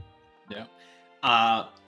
And I also loved how you tied in the theory that, Onikishima's Joy Boy's skull, because I mean, I do love that as well. And that would be, something that wouldn't necessarily get cubed also. Because it's like, if someone with the Opi Opi no Mi split him into a bunch of pieces, they would be in cubes, because that's just what the power does. Petrify all of it, write these messages on it. Oh man. And you've brought this guy up many times in relation to Law, but this also could make Buggy relevant potentially, right? Because I don't know exactly how, but Buggy breaks his body into a bunch of different parts and floats around and all that stuff, and here we have that kind of same thing, and I don't know how that would tie together, but obviously Buggy's going to be important. And or Joy Boy had the Bara Bara no Mi. Hey, I'm with it. I am. What if it was his idea and he split himself up using the Bara Bara no Mi? Take a piece of me. Wait. And then we start getting into it. Oda starts getting into Catholicism. He's like, take this. My body, turn my body into well, and that leads to a discussion I just had yesterday about Bink Sake potentially being connected to Joy Boy's blood. I know that sounds kind of crazy at first, but Jesus turned water to wine, right? And so water to sake, right? That vibe. And well, here's another thing about Buggy, and this just popped in my head. Obviously, Buggy and Luffy are parallel, opposites but parallels at the same time, right? And we haven't seen Buggy's awakening, but Paramecia awakenings work on their surroundings, and like we saw with Kaido, on other people. Luffy was able to make Kaido stretch. So it could just be that Buggy, a past user of Buggy's fruit, was just friends with Joy Boy or whatever too, right? To make because otherwise he would have to have two fruits, or presumably, if he did it himself. But it could be hey, Buggy, version 0, the one a long time ago.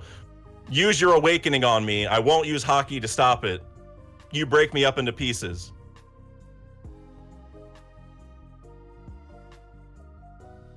I just the galaxy brain move of playing Buggy as one of the weakest characters in the entire series, and then having one of the premier key characters in the history of the world having his fruit, but utilizing it effectively. I don't know. I mean, this really is the wildest, craziest, memeiest, craziest people, start listening to a little bit of this theory, turn it off theory, but there's some legs to it. That's why it's funny. That's why it's funny. Exactly. And to me, I always think whenever we get to these end game theories for One Piece, I'm always I'm cool going as big as we want, because Oda's gonna blow us away no matter what it is. You know what I mean? You've said it a million times. I like it when I'm wrong, or I like it when I'm right, but I love it when I'm wrong. So that's why whenever I make these crazy theories, I'm Oda's gonna do something absolutely insane no matter what. So whatever crazy theory I make, there's a good chance that Oda does something even crazier, right? I've said this before, in the last 22 chapters, so much has happened. If you would have told me after chapter 1057 that in the next 22 chapters we're gonna get, get to see Blackbeard multiple times, Blackbeard versus Law, Egghead, all this stuff, see a Gorosei's name, I would have never believed you. So it's I love these crazy ideas, because Oda's gonna blow us away whenever we do start seeing it. And I mean, this is pretty crazy, I can't believe we thought of it this quickly, but it's the more I think about it, the way that we're adding all of the parts Blackbeard's going after, right? We talked about Law being a part of it, and Pudding, and it's Boa, it's that. I don't know, man. I might have to make a video on this. This is, I can already see the thumbnail, a giant stone statue with all the poneglyphs being assembled into a person, you know what I mean? I mean, this is the part of the theory for theory that's going to get clipped and put as a separate VOD. Do it. Do it. I'm gonna, if I do a video, it'll be the first thing. I'm guys, Randy and I talked and we figured out everything. Man, Par, if you're still here, you and I might have to talk after this about this. I bet you have some big thoughts. This is Parvision levels of wacky for sure. I graduated from the University of Paravision, so yeah. That's just crazy, man. Like, okay, and also somebody in the chat mentioned earlier that this is the story of Osiris. I saw a couple people mention that. I'm gonna look that up real quick. I'm not very familiar. Let's see here.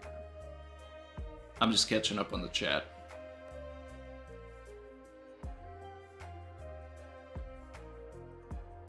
Oh. Yeah, Osiris was cut into pieces, and those pieces were distributed around Egypt. And that also ties to Egypt, which is obviously, you know, Alabasta, Nefertari stuff, and Emu, and Vivi and Cobra obviously had some stuff go on at the Reverie, so that's kind of interesting. Oh, we figured it out. This is it.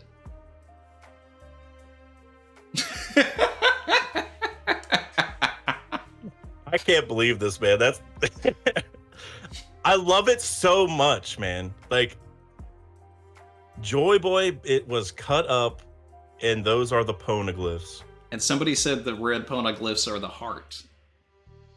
Oh, stop. Oh, oh my God. Stop it. And so what's the red line then? Let's bounce that back. You know, what's the red line? Because it's a giant red, you know, mountain that's like, I don't know if it's indestructible, but seems pretty tough. I'm sure somebody would have, you know, used the Guragur or something eventually to try to break it. So I guess I'm curious what that's made of, how that works. Which, you know, Dorian Broggy brought up like the Jormungandr thing, right, or whatever, like the red serpent, whatever it is. And that was before we got into the Poneglyph stuff. That's what I was gonna say. Is do you think it could be Blackbeard wants to awaken the red line?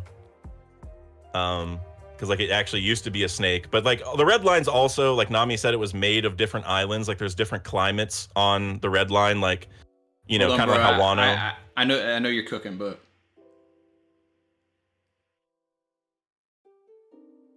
we got to put Joy Boy back into one piece.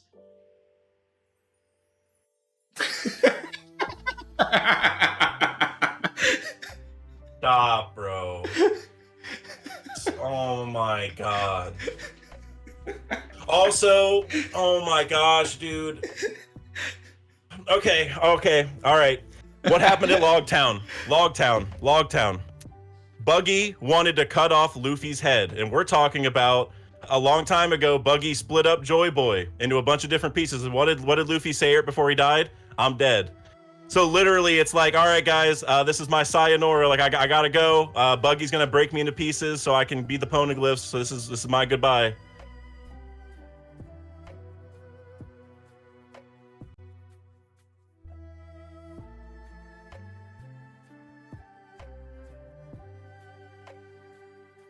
Surprise, motherfucker. I can't believe we just figured it out.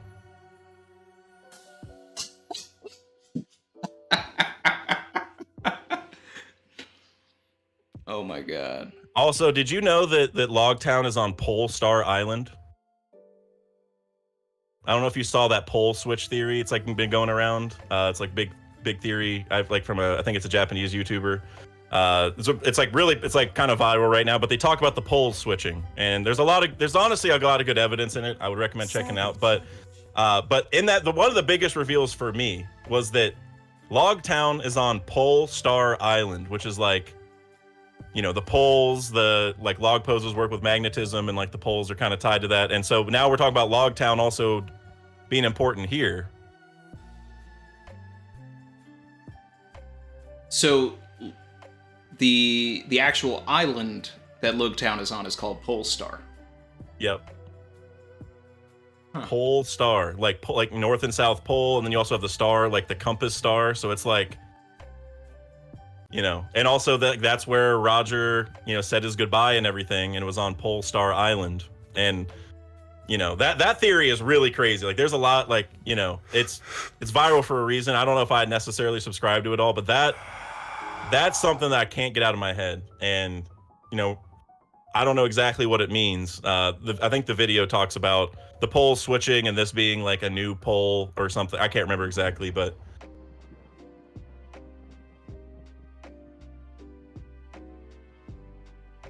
King Dream said the One Piece is a photo of Oda. Vasil Vlad of Anavici said Randy and Dak figure out the biggest revelation. Oda folding his hands. Well, now I won't do it. I really wonder, like, well, now that we're so far into it, I wonder how much he could even change things like this. I mean, he could, but like the One Piece, I'm sure has been set in stone. You know what I mean? Like, I'm sure I doubt he's changed that. I don't know about you, but like, yeah. But so like a lot of this big time stuff, I think it might be too late. Also, I know King Dream said the One Piece is a photo of Oda. I've always joked that the One Piece is the picture of Oda, or it's the picture of SpongeBob from the Christmas Party, but like Oda from the Christmas Party. I don't know if you know that episode of SpongeBob, but it's like just an embarrassing picture of him or whatever. Any SpongeBob fans will know. But that was like one of my first like good jokes, I guess, for One Piece. But yeah, that like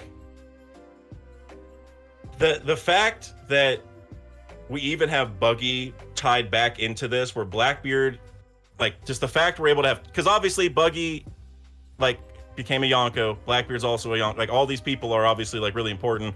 Shanks and Buggy have obviously been opposites, so it's, like, so crazy, too, that, like, or, like, they're, like, together, but, you know what I mean? Like, they're kind of parallels, but, you know what I mean? So, that just the way that we're able to have all four of the players, the Yonko, in here, because Shanks is going to be doing his thing, no matter what. So it's like the fact that all these major players that Oda's setting up have tied into this theory is just insane. And when Buggy was in Impel Down, they didn't even know he had a fruit. So it's like further, just descaling what this fruit could be or could do. And it's like, does Vegapunk even have a recreation of that? Or does he? Is that also part of all of this? Well, I think you've mentioned this on stream, or at least toyed with the idea, if I remember correctly, but Buggy being the rain god. Because he can break himself into raindrops. So that's a Parvision thing. Yeah, but I think it was on your stream I first heard it. But I know he has the video of it. But you're aware of the theory. I think I collabed with Par right when he put that video out, so we talked about it for a little. I think, if I remember correctly. Yep. Yeah, because I just did a video where I mentioned it, and I was like, and I plugged Parvision's video, and then I like said like you guys talked about it more on stream. And anyway, I just did a video where I mentioned it, so I was like, I know you're aware of it. That was the main point, because that could be another layer here, right? Like the gods working together in a way. I mean, if that's the case, I mean, I would love for Cross Guild to play a role here as well. Like, I mean, if we do, like, this is just gonna be like so insane. And then it's like, I hate to speak it into existence, but it's like Buggy being a great, a big death, because Blackbeard needs his fruit as well. Or S-Clown, which we don't know exists yet, but I don't think that S-Clown exists. I don't think. I think that all of the Seraphim follow the original plan for the warlords. They all have a animal attached to them, because it ties into the Kintaro folklore as well. Sentomaru is the embodiment of Kintaro, a boy that can talk to animals. You got S-Bear, a snake, blah, blah, blah. There's no animal classification for Buggy. It's about to get spicy. Couldn't it be S-Bug? we saw a bunch of bugs there, which is what I've been saying. Like, the lightsaber brought all the insects to Bonney. I mean, look, anything's possible, but I think that we're only going to see the original 7 if we're going to see other Seraphims. And I got to shout out the boy Fable. W's in the chat for Fable. said also Buggy was standing right below a Poneglyph when we catch up to him and impel down. Maybe that's some kind of hint for Buggy's endgame purpose.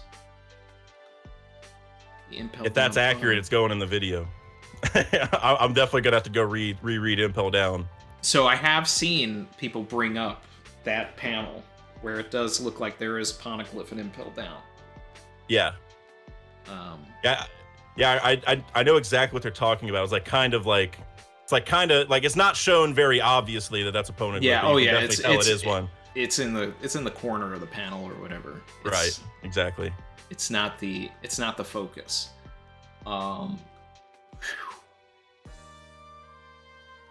Man, we're cooking. I can't believe I've never heard anything. Oh, okay. Another thing, it's not like a big thing, but just it popped in my head is whenever like we learn, I think it's in Zo, but whenever we learn about the Poneglyphs, one of the times, I'm almost positive it's Zo. The way that we see it is all the Poneglyphs are connected with like a string. Like that's like what it looks like. Like all of them are interconnected to each other.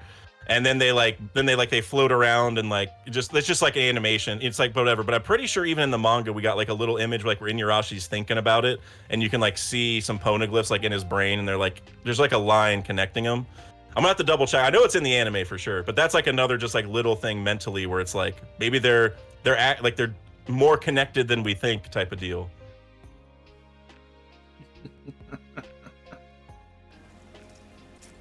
Super. See, I'm with you on that. I mean, obviously there's a tie between them. Right. So it's, let's figure out what that tie is. My only hurdle with this theory is that they're so heavy and nobody is trying to move them and assemble them. It's all about the rubbing. So it's like, is there a way, do we have a fruit based on the rubbings that could then duplicate so that we're getting like a clone of it, so that we don't have to move everything. We just have to assemble the rubbings, and then from that we can extract it. Well, this leads into my Pluton video actually, where I mentioned that I think the way that they moved the stones in the first place was Pluton, because samurai aren't good at sailing. Right, like that's like kind of been a pretty consistent thing that we, in Wano, like Odin and like even the Scabbards got like on like a dinghy to try to go to Onigashima. Like they're not good at sailing. So it's like, well, how did they get the Poneglyphs around 800 years ago? Because they were made in Wano. And I think Pluton, because like if you go underground and you dig holes underground, you're going to be able to get around places way quicker. And it's probably like a giant train. Like you just load up all 30 onto the train, and I use train loosely, like, I don't know, subway. It's going to be a mole, whatever. But just, it's going to be long enough to where you can probably store all of them on there. Maybe it's the same thing. They have to, and that could be why Blackbeard maybe wanted to go to Wano, is because he needs Pluton also. But then I guess Augur could warp the stuff, but maybe he can't do that to Poneglyphs for some reason. So like maybe they also need Pluton to go pick up everything, to get it to wherever they need to go. Or Uranus. I guess we don't know what that is either, because that could fly. It could be like a reverse where maybe the Ancient Kingdom used Pluton to distribute, and now you're going to use Uranus to pick them back up because it's easier. I'm not exactly sure, but...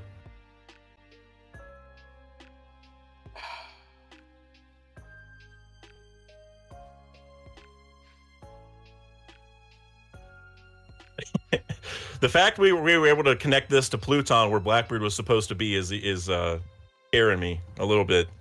Also, Caribou, don't know who he's talking to. I know you like Croc. I also like Croc.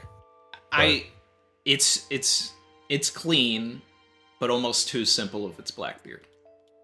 Yeah. Like, to set it up so far back, just for it to be, the big bad of the series, too easy. But if it's Croc, then it's a twist. And it's like, hey. And then the Mr. 10, drawing looks like him. So I'm just like, hey. Yeah.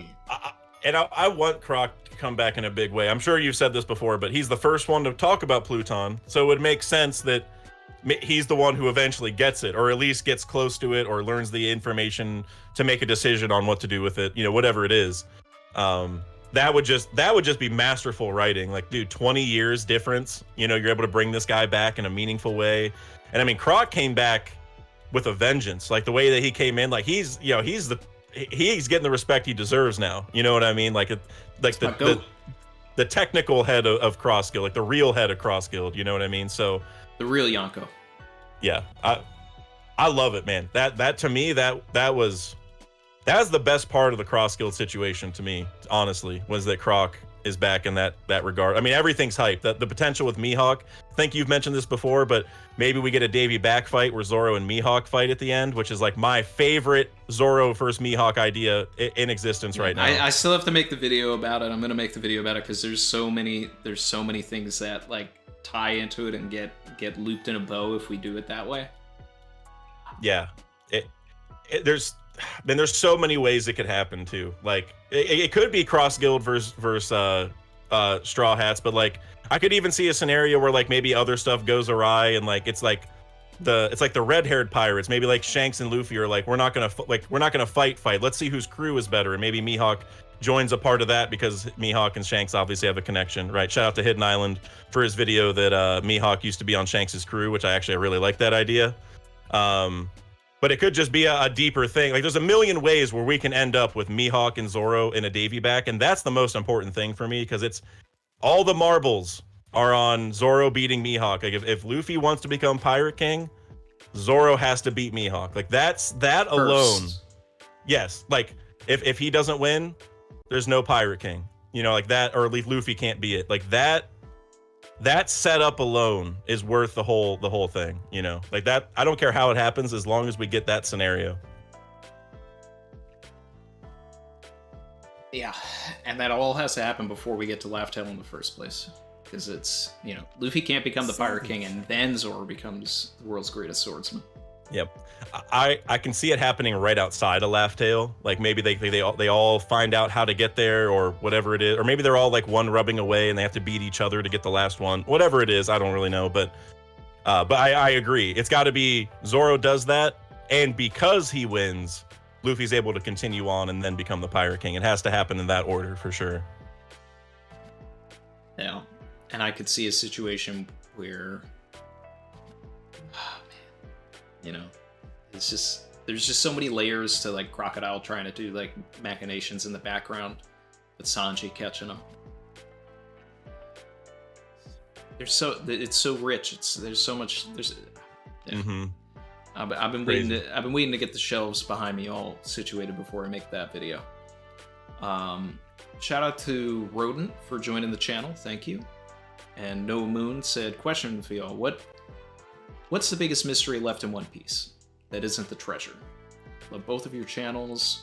So happy to join the gang. I mean, it's tied very closely to the treasure, but the history, the Void Century, like why? I think Hidden Island gave me this answer when I asked him a very similar question. What's the reason we're doing all this? You know, like why does the One Piece exist in the first place? Why did the world government rule over everyone for 800 years and create this situation that we're in? Why like how is there 100 years of history just missing? It's like kind of basic because like there's like so many layers to it, but I guess just at the core, like why are we doing all this? That's the biggest mystery to me. It might even be bigger than the One Piece because by learning why all this happened and why we're in this world we're in, you know, that will explain everything else. So for me, that's definitely like the biggest mystery for me. Yeah, I mean, I know it's a massive genocide, you know, and it's just how we justify that, how we, you know, get there, what exactly happened, what were the players involved. That's what I want to know that too. I want to know what the story is for the, you know, the Nefertari family and all of that as well. Yep. And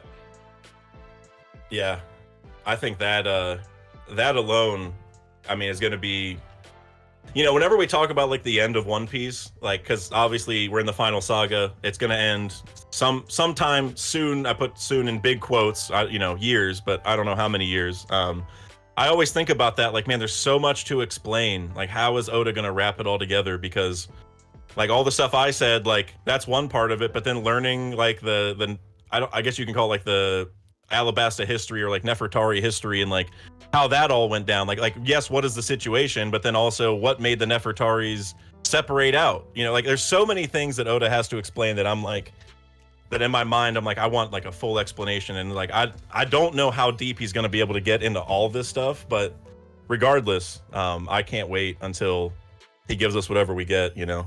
Yeah, I wouldn't say it's the biggest mystery, but you know, the one mystery that I do want to, you know, learn, and hopefully soon as well, is just the Savage. Rocky Port. I want to know what happened at Rocky Port. Oh, I like that. That you have a video on that, right? Pretty sure. Okay. Yeah. I need to go watch that. Yeah, I definitely have my thoughts on it. Do have the video where I, you know, feel pretty confident that I'm at least close. It still lives up pretty well. Everything's accurate, so nothing's debunked it. Good. I'll definitely check that out. You know, I mean, at one point I mentioned that Wang Zhu, you know, I talk about how people think, you know, we're thinking that he could be the man marked by flames at one point, but I also say that I didn't believe that. So, but that's the only thing in the video that's like dated, where I just mentioned people's theories on that. Shout out to Brandon King. Super Chat. He said, "Do you think Sabo's awakening will have some thematic resonance, like making a mini sun, infinite power source, lighting the fire of the world, etc.?" I mean, I like the idea of, you know, since we've had, you know, you had Ace have it, then you reincarnated it, you made it a very important fruit, you give it to Luffy's other brother, there needs to be some sort of thematic resonance for the Mera Mera, for sure. But getting into like a mini sun, it seems like that's something that Luffy might be able to do here, because it seems like, you know, we're building up this power source and everything that's going to power the giant and everything, and it seems like that probably should be something that whatever it is, it should be something that comes from Luffy's ability, not, you know, and just the Nika of it all. Because if it's Sabo, then we need to get Sabo involved in this story and all of that as well. And my man's in the paradise. He's not. He's not even in the new world right now. Yeah, I think it's really interesting that Oda gave both the brothers of the sun god the flame fruit, right? Like that setup to me is like, there's something there, you know? And we know that Sabo's like new epithet is the Flame Emperor. And when Ace fought Blackbeard, who, like, you could say Blackbeard's like the opposite of a sun. His move. Yep, if Flame Emperor attacked, and it looked like a sun, right? It's like a giant ball of fire, which is like a sun. So, you know, it's like when we talk about the power source, I could see a scenario where like if you go back to Egghead, Lilith, like Franky asks like how the island's powered, and she goes, you could think of it like a giant fire or like a sun or something. Like, I can't remember exactly the dialogue, but she brings up sun imagery whenever they're talking about how the island is powered.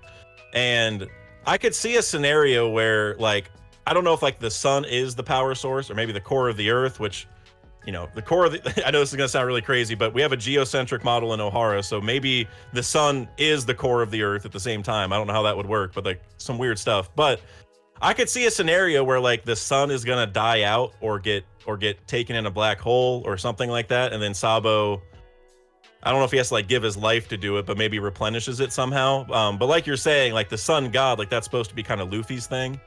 So I'm not exactly sure how it would all tie together, but I do like the idea that Sabo being the Flame Emperor, like tying to Ace's attack that would look like a sun or whatever, he somehow relives that, you know, like, or like, you know, embodies that feeling of like, you're called the Flame Emperor for a reason, you know what I mean? Like they're just, I'm not exactly sure how it would go down, but I do think something fire or sun related or something will happen.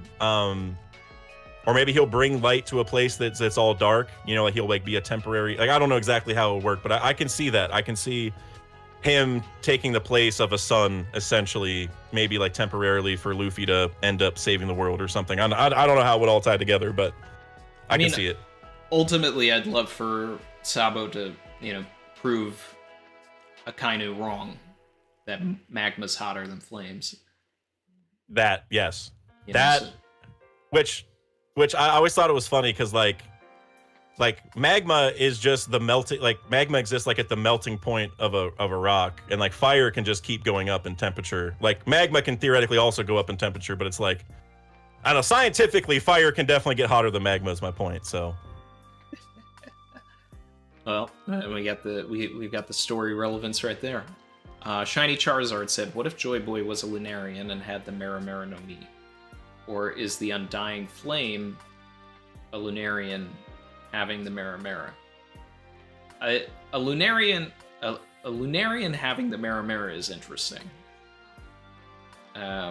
Savage. I'm really loving our Joy Boy had the Bara Bara no Mi story right now, though. I do want Rocks to have been a Lunarian or have had the Mera Mera no Mi, just because his Jolly Roger is a skull with a flame on it. So if he was Lunarian, then that covers it. If his whole mission and goal and everything to, take down the Celestial Dragons was based on the injustices done against Lunarians, and then it would explain why Kaido knew that King was Lunarian because his former captain was, then, there's something to that. So he makes his second in command like his former, mentor. I don't know, you have any thoughts on any of that? I definitely think Joy Boy was a Lunarian. I'll say that much. I agree with you. I want Rocks to be a Lunarian, like really bad. His logo, like you said, it's also like his Jolly Roger's like, it's not like the whole flame is on fire. It's just like the sides of the skull, which gives me like cause like the Lunarian's flame is just like a tiny little flame on their back, right? It's not like their entire, like their whole body. They can, use fire outside of that, but generally they just have like a little flame behind their head. So his logo does give me Lunarian vibes because it's just like little flames on each side, which is, like not that Lunarians have two, but it's just, I can get that vibe. And I do like the Lunarian stuff for Joy Boy just because like, I mean, if Joy Boy was one, that sure explains why the government's trying to get rid of them all. You know what I mean? And like why they're using them using Lunarian DNA to make seraphims, right? They're like, they know how powerful it is. And also I also think he was an ancient giant. And also the government's been trying to gigantify people. So they're making Lunarian clones and they're trying to gigantify people. I think those are both categories of Joy Boys. So for that alone, no matter what, Joy Boy had the Hito model Nico. Right. That's the only thing that makes sense for me. That's why this fruit is important. Well, I mean, that was my initial thing.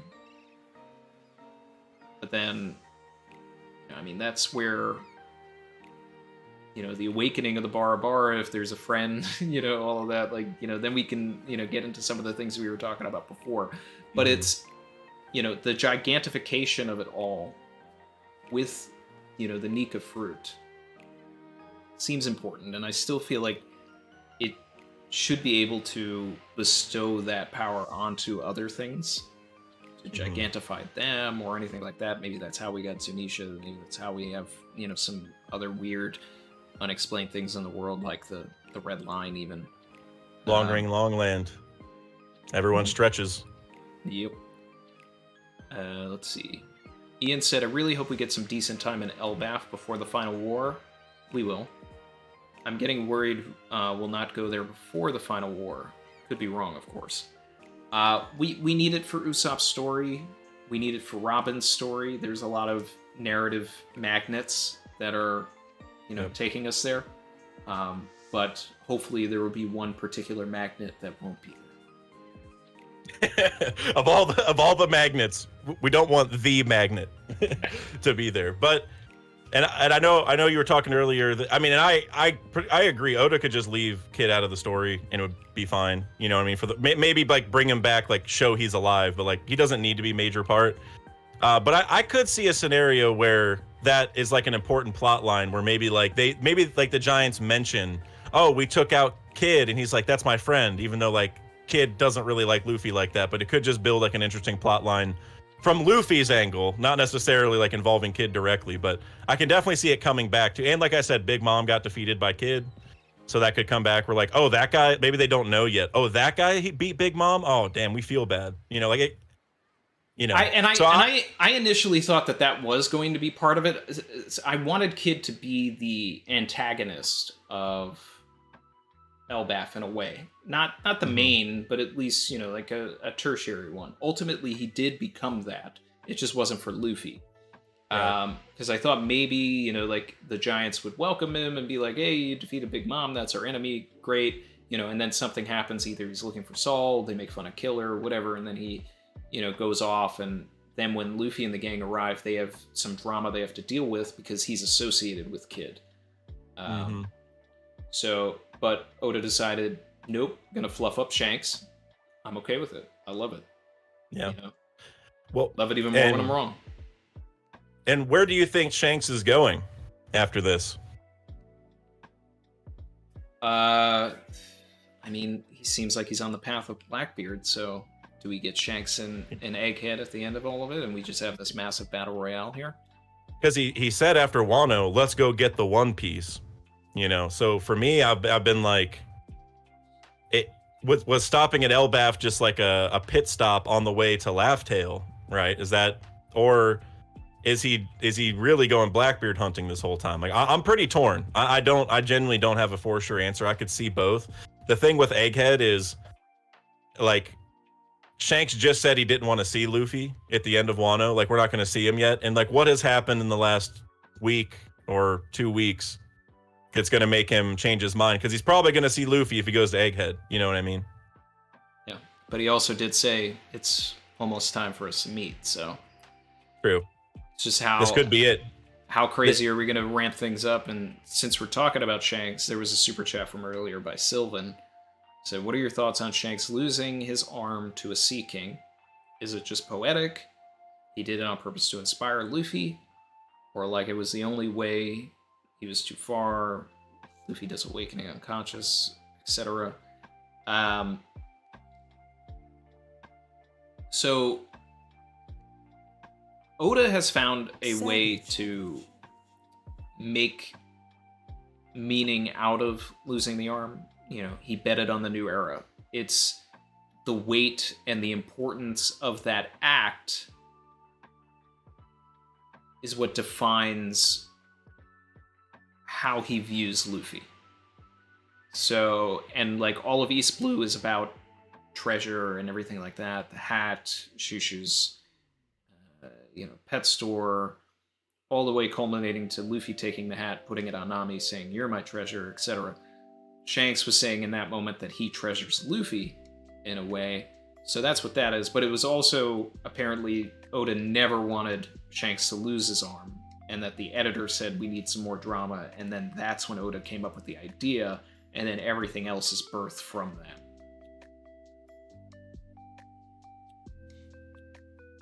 So do you think the arm, like, I think I'm starting to lean more towards that, like, Shanks purposefully did it because like he knew how much that would matter to Luffy and make Luffy take things seriously and whatnot.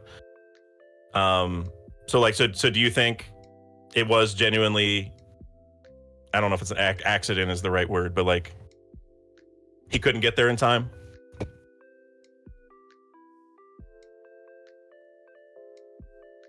I think it's more about the choice.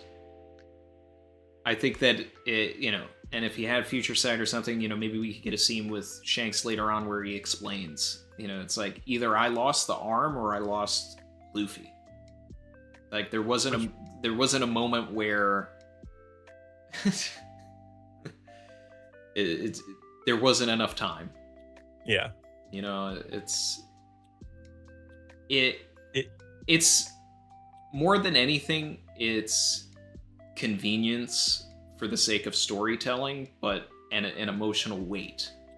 Mm-hmm. We're trying to find a reason for it because it's like, okay, well, if Shanks could do all of the things that he just did in 1079, why did a Sea King that we've seen, you know, get low diffed by some people, you know, like take the arm of, you know, the strongest character in the entire series? I don't think it was on purpose, but I think it's a, you know, it's a result of a purposeful act to save Luffy. Yeah, because the thing that always stood out to me was Mihawk was like so disappointed in it, which like gave me the vibe like, okay, Shanks was strong enough back then to avoid it, but kind of like you're getting at a little bit. It's not like it matters, you know, whether he did it on purpose or not, because like the meaning is still going to be the same for the like because Luffy took the message, you know, the way that Shanks wanted, and it obviously panned out. So whether Shanks comes back later and says, you know, I did that on purpose to inspire you, or like you're saying, like maybe it was future sight and I only saw a future where you died, or I lost my arm and I chose the one where I lose my arm. Like whichever one it is, it's not like that's gonna like change that much. Like maybe Luffy would be like, you know, ask him like, why would you do it on purpose? But it's like, at least for 99.9% of the story, like the meaning's still gonna be the same. You know what I mean? So I'm not sure how much it matters, but yeah, it's tough. I don't know. Ultimately, Shanks and Rayleigh have some sort of a plan for what's needed here in the end game of the story. Like, Rayleigh knows what's at Laugh Tale. He knows what's at stake. He knows what's supposed to happen in 20 years or whatever. Shanks didn't go, but he definitely got that information from Rayleigh. And the conversation that we get from Rayleigh and Shanks, from Rayleigh at, you know, the archipelago is basically like, hey, he said the same things as Roger. Like, this is the kid we've been waiting for. You know, and like we're constantly like just beat over the head with this. Like, Crocus. Oh, Roger, I think we found the kid that we've been looking for. You know, now we've got Dory and Brogy. Like, they knew them, and it's like obviously they were on the same path as Roger. You know, they went to Little Garden. You know, we know they went to Water 7. They went to Skypiea. Like, they're on the same log path. So Dory talks about, you know, he implies that there was a crew that came and like didn't wait a year and left. And that makes sense, right? Because if Roger was there, he only had a year to live, so he wasn't going to sit on Little Garden for a year. He was going to take his chances, and he did. Kureha, what is it with you people with the letter D in your name? Like, she had to have known Roger in some way as well. And whatever is on those poneglyphs, whatever, you know, is saying, like, things that Luffy did told Shanks that this is the moment. This is the kid that is going to, you know, Roger was too early. The time is now. Yeah, I love the idea that like Shanks is like subtly trying to tell Rayleigh back then, like, this is the plan. You know what I mean? Like that whole like like maybe it ties back to like the things that Roger was telling his, you know, Shanks and stuff before he left the ship. You know what I mean? And maybe that's why we see that. It's like that's like, it's like all this, I don't want to say it's all like a setup, like they know the full plan, but it's like they knew someone was coming, and, you know, they may not have had like a firm identifier of who it is, but they knew something would tell them, and that's why that's mentioned. And also you mentioned Kureha, and I'm just curious, why do you think she knew about Gold D Roger? Like, obviously they have some kind of connection, but what is her connection with pirating or the D or whatever that you think led her to that? I mean, it's, you know, it's tinfoil and all of that, but I would love if she was like the doctor on the Rocks Pirates. You know, and then and I had this theory like while we were in Wano, because I was hoping that we would get, you know, some sort of exposition from Kaido, you know, because like he's this monster, this beast, and I wanted to like have a parallel between the way Kureha viewed Chopper and like maybe she was like a mother figure to Kaido, but saw Kaido go down the wrong path and didn't want that for Chopper. And it's like, I'm always just trying to find ways to like make a character more interesting and their actions towards another character more interesting. So it's like if her reluctance to take in Chopper is because she had a bad, you know, relationship, or, you know, like felt responsible for some of the actions that Kaido ended up, you know, doing, like that's fun stuff. That's what I want. That's the kind of stuff I like. Well, I want to give a quick shout out to one of my boys, Den Kushi, who has a few different Drum Island theories, and he just dropped one on Kureha that's like really been in my mind a lot lately. And I can't really give all the reasons off the top of my head, but basically that Kureha might be Wang Ji's mom. I know that sounds really crazy. And again, I can't remember all the reasons, but one thing to tie it all together is obviously Blackbeard just took Hachinosu from Wang Ji, and Blackbeard visited Drum Island a long time ago. So right there's like a little bit of a connection. And I can't remember what it is exactly, but there's something in the name. But it basically gives credence that she's either the doctor of the or of the Rocks Pirates, or she's like from the era before that, which would make sense because she's so old, right?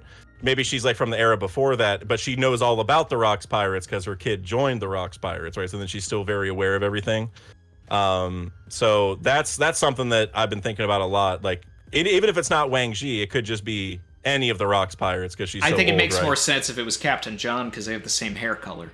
And they have the chin, and also Yeah. I'm glad you brought that up because that also ties to the legend of Long John Silver, if you're familiar, at least with the restaurant.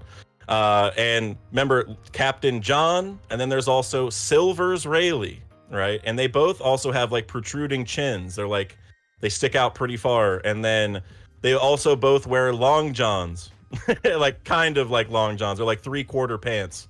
You know what I mean? Like they all wear. But that's like, yeah, but that was like just the vibe of the theory, I guess. Was just I don't know what the connection is, but I like something in there. Like, and Captain John's dead, so that could even build like a deeper connection where, you know, her son died working with rocks, you know. Blackbeard went to Drum for a reason. We still don't know entirely what that was.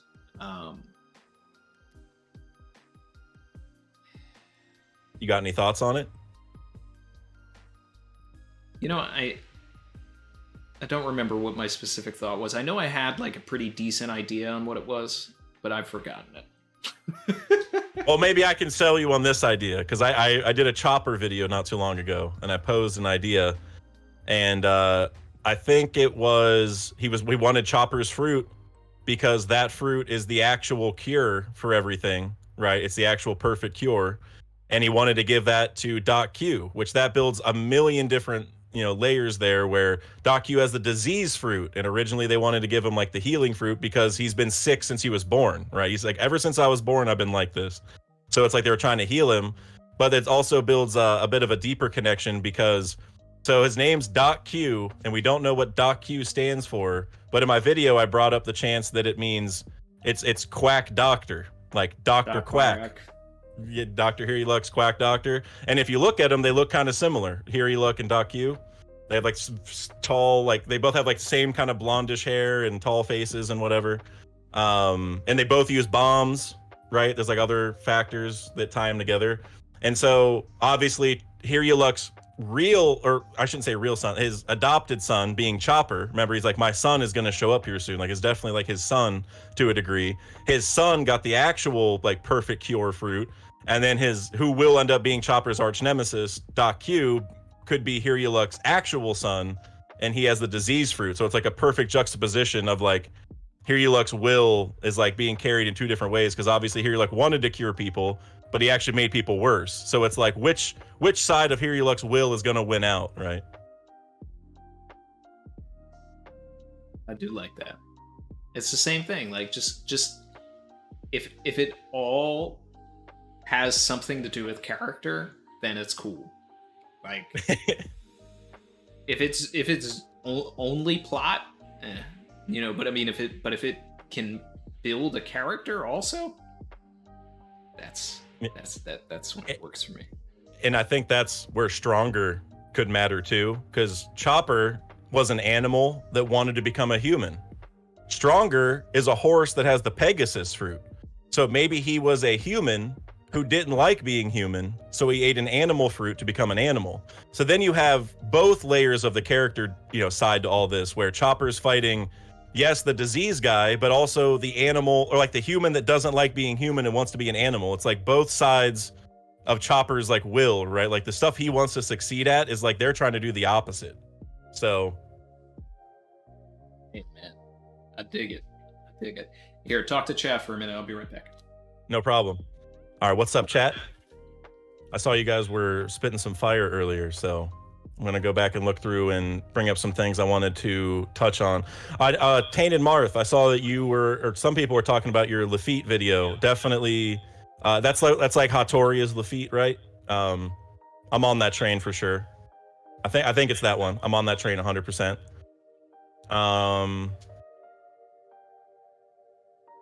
Let's see here.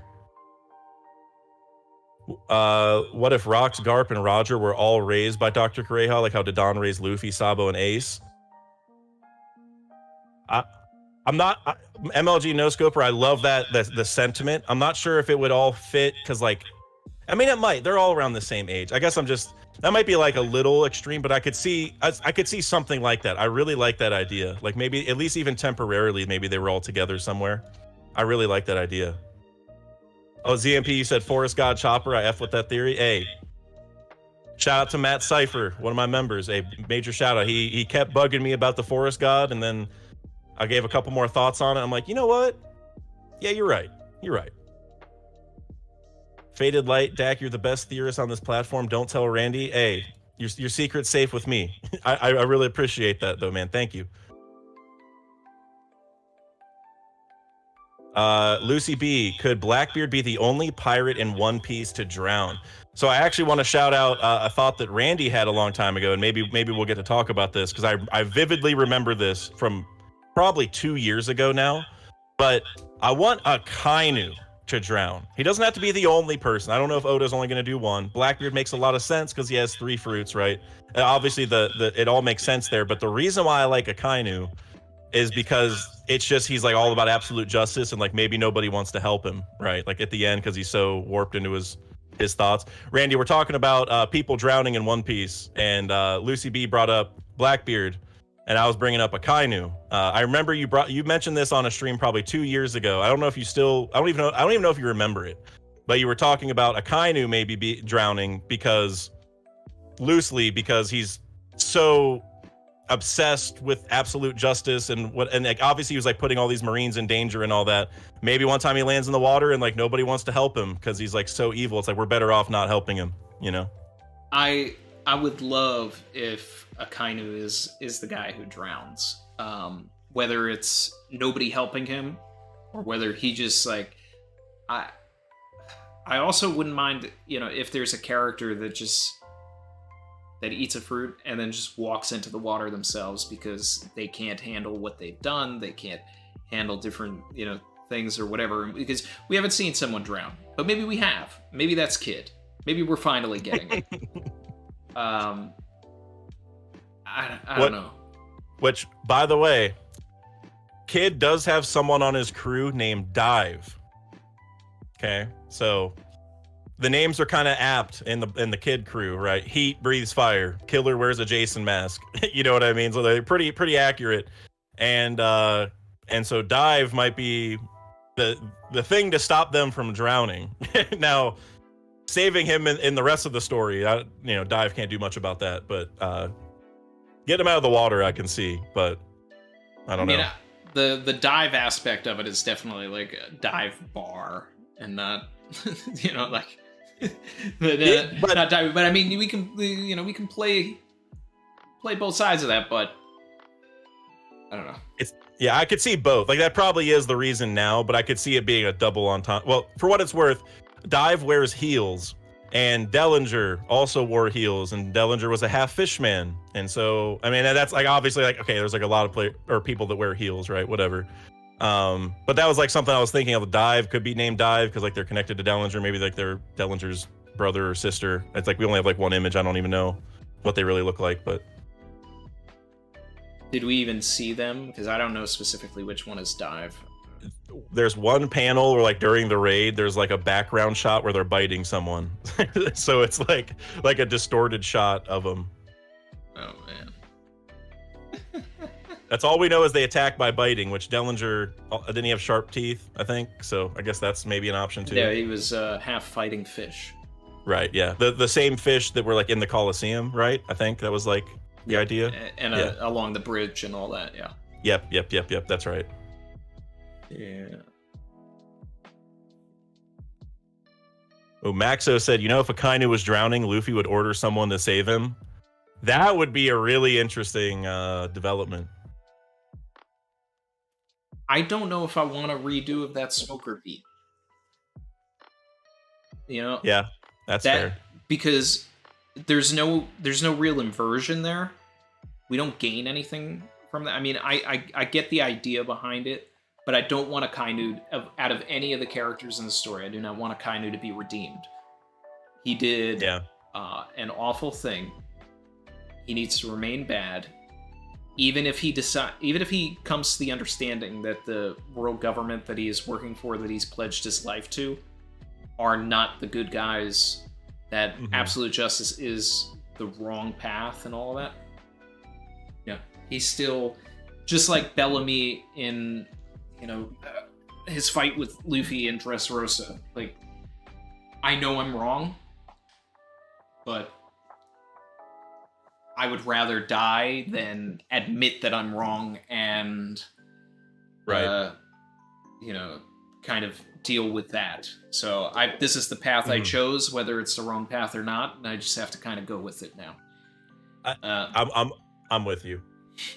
Because like Smoker getting saved, that was the point where like that's like the turning point of his mindset, right, towards this group of people. It's like, okay, well, like there's a few things, but that's one of the things where it's like, all right, maybe these guys aren't the bad guy, or like they aren't as bad as they're made out to be, whatever the thought process is. So for Akainu to get saved in that aspect, it would be like the narrative purpose of that would be like Akainu's going to realize that he's the bad guy, right? And I mean, it's absolute justice for a reason, right? Absolute, like that's not going to change.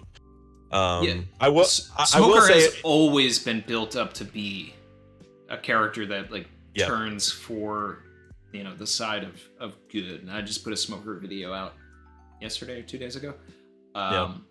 So, but anyway, I cut you off. What were you gonna say? I was just gonna say, I could see Luffy trying to save him or telling people, because Luffy can't go in the water and go save Akainu, right? Like he can't go in the water. So I could see a scenario where Akainu is drowning and maybe Luffy says something like, go save him, but maybe like it's all Marines and the Marines are like, no, like we're not going to listen to you and we're not going to listen to him either. Like we're done with him.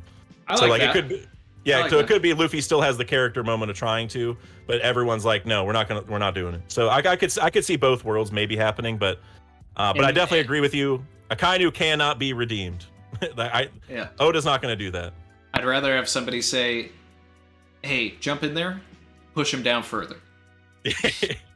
Wouldn't that be crazy if all the Marines did jump in to like make sure he drowned? That would be like a little too gruesome, or like they pushed him in, like he's like doing like the cartoon thing where he's like like falling off, it's like teetering, and they push him in. I don't know. Well, I mean, this is a dude that's not afraid to kill his own people and to kill innocent civilians. So it's like this dude just like Kid does not need to be redeemed. So it's like it could be a situation where he is magma-ing other Marines because they're not following him. And then when he falls in, like why would we help you? You're killing us. Very much a Queen situation from the raid, right? Like with Chopper. Which, by the way, I don't know if you watch the anime every week or anything, but I thought the anime killed that scene. By the way, it's better than the manga, I thought. But that was the plague, ice oni. Yeah, the Ice Oni stuff. I thought it was better in the anime personally, but But yeah, it's like that stuff. How like they're like, we're Queen, we're not gonna help you, man. Like you turned us to ice Onis, and we're like, we're so expendable to you. Like we're gonna help this guy instead. I could see like a similar vibe to that, where it's like Akainu, like, dude, you just killed my brother, like, or like not even. I'm just talking about a random Marine or my brother, my sister, whatever, like my best friend. Like, we're all on your side, and you're doing this. Like we're not gonna help you. So I could see that would be the way I would want it to happen. If Akainu does get betrayed, some rando Marine shows up, right, and he is partly responsible for Akainu's downfall, and he's like, "That's for Freddy," and we get a flashback. And Freddy was the dude he killed in Marineford. Dude, that Koby watched. It kind of sounds memey, but dude, it's Squared. It's Squared Part 2. Like Akainu got Squared to turn on Whitebeard, and maybe that happens in reverse. Like somebody's like, Akainu, I'm done with your shit, man. You know, like we're gonna, you know. So Kizaru. Ooh, lightsaber through the chest. Man, I would love it. Like, what's the reason? Like, would it maybe be because like Akainu goes too far to the absolute justice side, and it's like that would be the reasoning. Like, hey man, like you're hurting us because you're like going so crazy. Like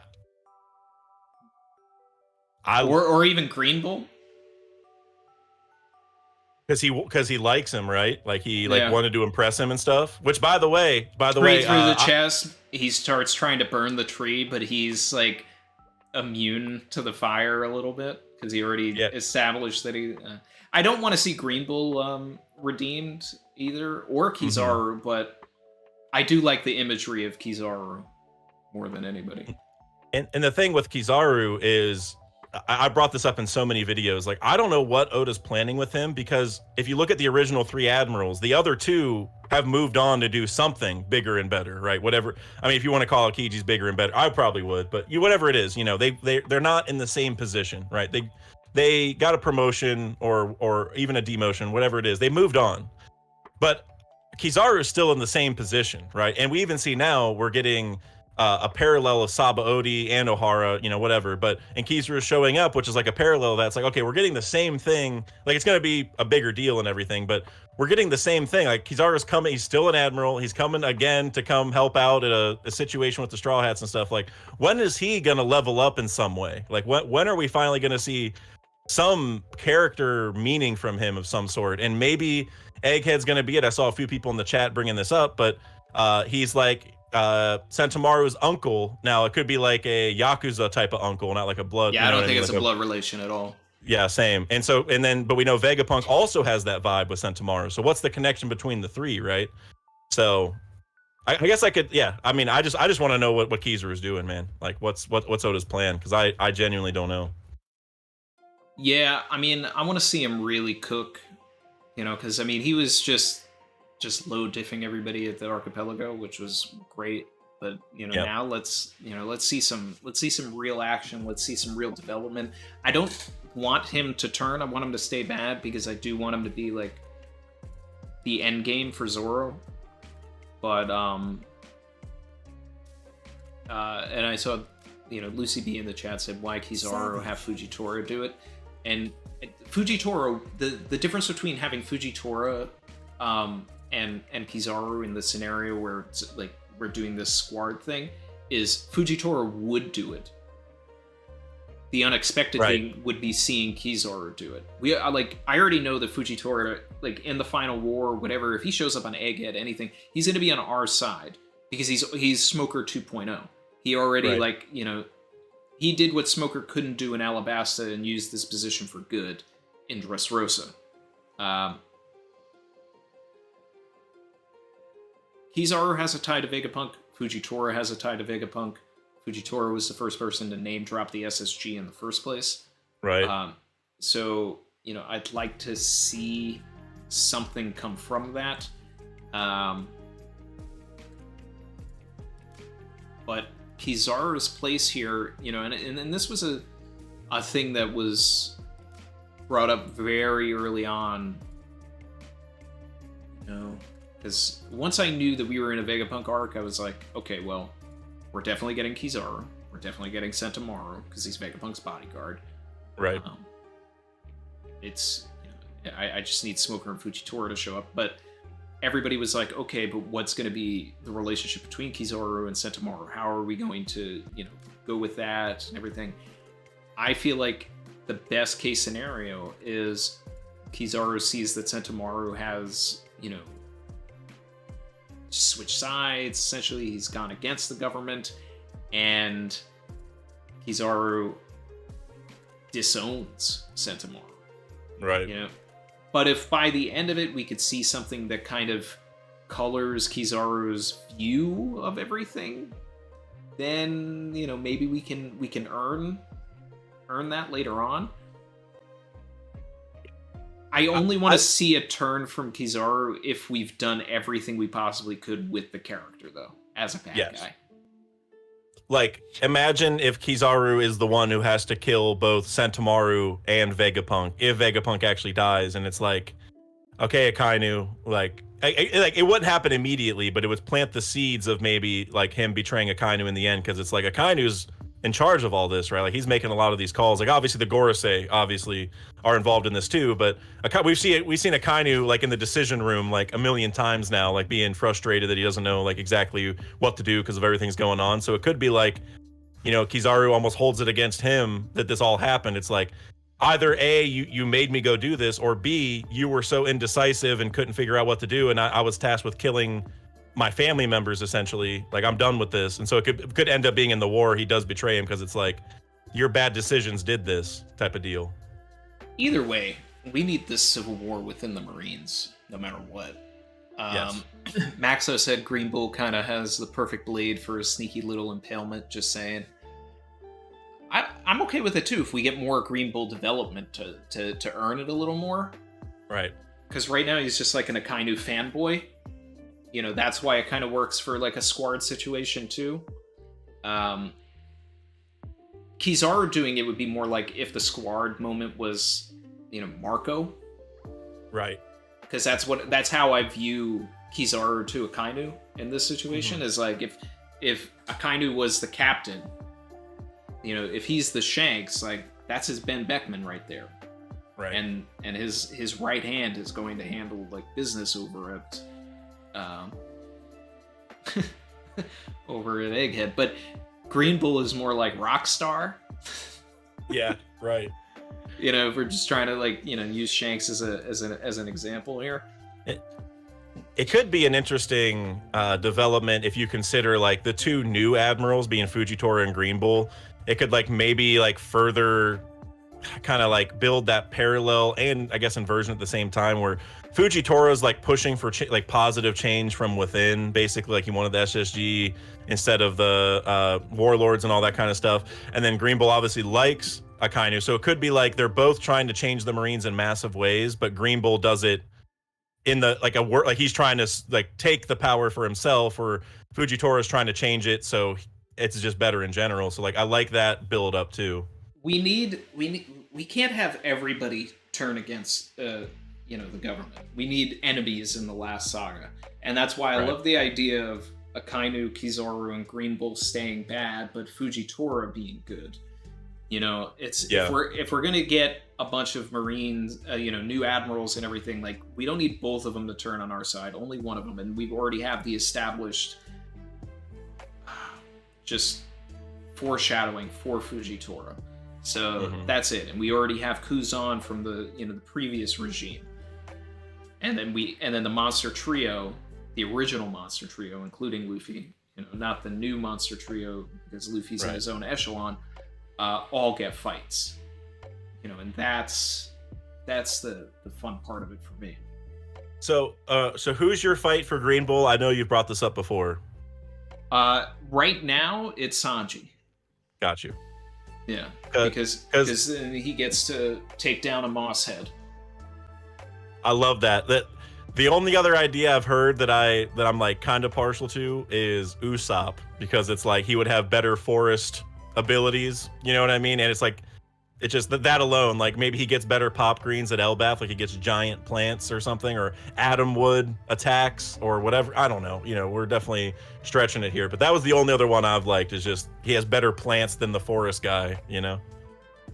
Sanji is like the perfect counter for Green Bull, because it's, you set up this rivalry between, and I thought about doing a video on this, but I just haven't had the time. But it's just like, you know, a who fights who video, and you have Sanji and Zoro being these rivals the entire series, and then their final fights are almost like evil versions of themselves. So Zoro has to counter Kizaru, who is this fast guy who can almost fly and everything like that, and that's like what he can't, you know, that's his hiccup in fights, is when people are fast or when they fly or anything like that.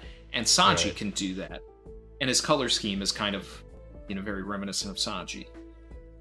The only reason people want Sanji to fight Kizaru is because of that anime opening. And the yellow versus yellow, I guess, but... Yeah, but I mean, realistically, Sanji's color is actually blue, but it's still... There's definitely a yellow to Sanji, especially now after the Germa flashback. He's associated with the color yellow. Green Bull is like a complete representation of Zoro. Mosshead, you know, he has a sword, but he also has a way to counter fire. So Sanji has to, like, you know, maybe Ifrit Jambe like is hot enough to burn him, or he'll have to figure out a way to fight him that doesn't involve using fire. I don't know, but either way, there's technical issues of it. If it's just, you know, if it's Sanji versus Kizaru and we just have this speed battle, it's not as interesting, because it's we're not really overcoming something. We're just saying, I'm the better version of you. Right. Yeah. Zoro fighting Green Bull, he has a sword and he's like chopping the trees and everything like that. Like there's a fun element to it, but we're still not overcoming anything. Whereas fighting, if we have both of them, you know, fighting the opposites against things that could counter them, then we have something that they have to learn and grow from. I guess my question is, like, do you think we're gonna fight the Gorosei as well? Like are they just gonna fight the Admirals and the Gorosei, or like a completely separate thing? Or do you think they're gonna fight Admirals and then Gorosei members? Or how do you see that working? I would love it if the Gorosei are all, like, fighters. Same. You know, Zoro versus Gandhi. Like, that's what I want. That's what I was gonna say. The only reason I don't see Zoro, well, not even see, but I have doubts about Zoro fighting an Admiral, is because I think he's gonna fight the Gorosei guy, and maybe it'll be like Emu, the Gorosei, and the Admirals are like a crew, right? Like that's like basically the same numbers as a pirate crew almost. So then we'd have like the lower members having to beat Admirals, which is like, we're at the end game of One Piece, you know. I guess it's time for them to step up, but like that's kind of crazy, but you know.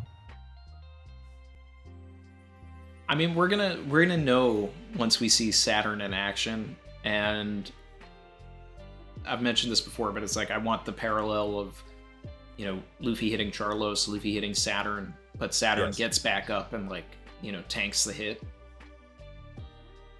I've been talking about this so much, man. That I think the Egghead incident, because like whenever we talk about the Sabo Odi incident, it's the Buster Call and everything, but it's Luffy punching the Celestial Dragon that was the catalyst, right, for all that. So when we talk about the Egghead incident, I think we're gonna have a similar vibe to that, and it's gonna be Luffy punching Saturn, which is obviously another callback to Sabo Odi, but we leveled it up, right, just like everything else. But I want to see him get back up, like rub the spot that he punches. Maybe it's like right on the scar he has, and he's like, "Oh, you really are Joy Boy, aren't you?" And then he like transforms or something, you know, or just punches him back or something like that. Like that. And also, I think Hidden Island brought it up, and then also some people yesterday in my stream. I can't remember. I've heard it a few times now, but I would also love it if in this same moment somehow Robin says what the ancient kingdom name is. Ooh. Ooh.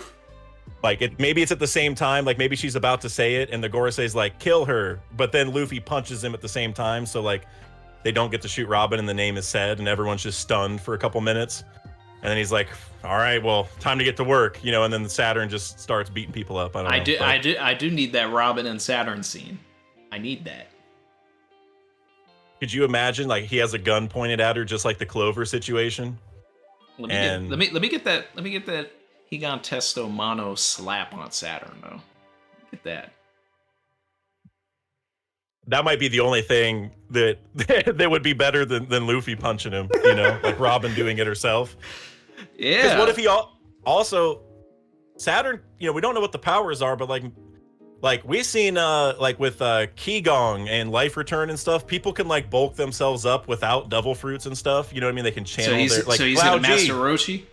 Yeah, there you go. Master Roshi, Lao Ji, all those guys. He could just, I could see that he just grows like big time. Like, all right, time to slap some people around. And then Robin just makes a giant hand. Yeah.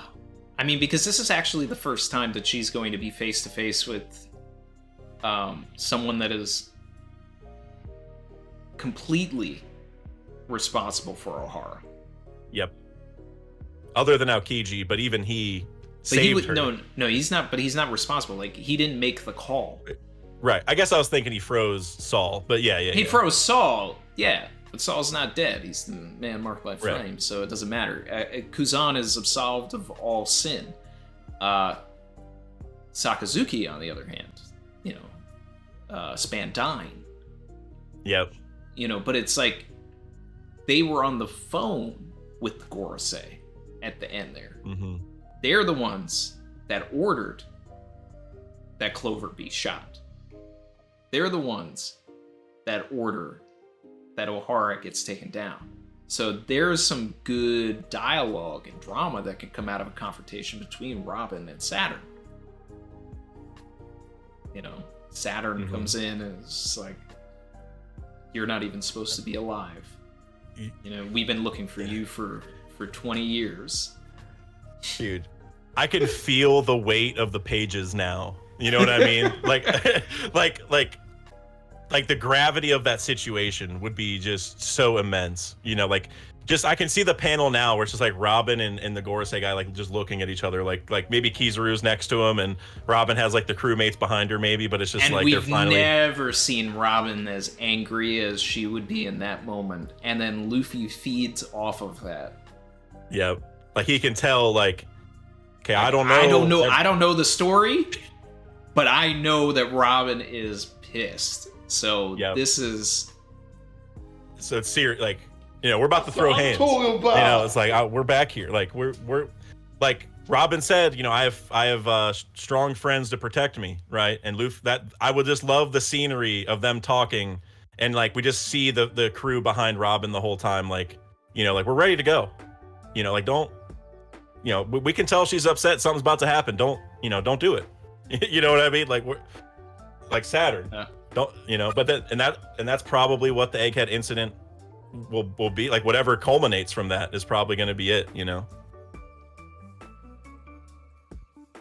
It would and be then Blackbeard nice. shows up. It would be nice if Saturn does not leave this island. Like he dies? Yeah, something. Like I mean, it. And then we. I mean.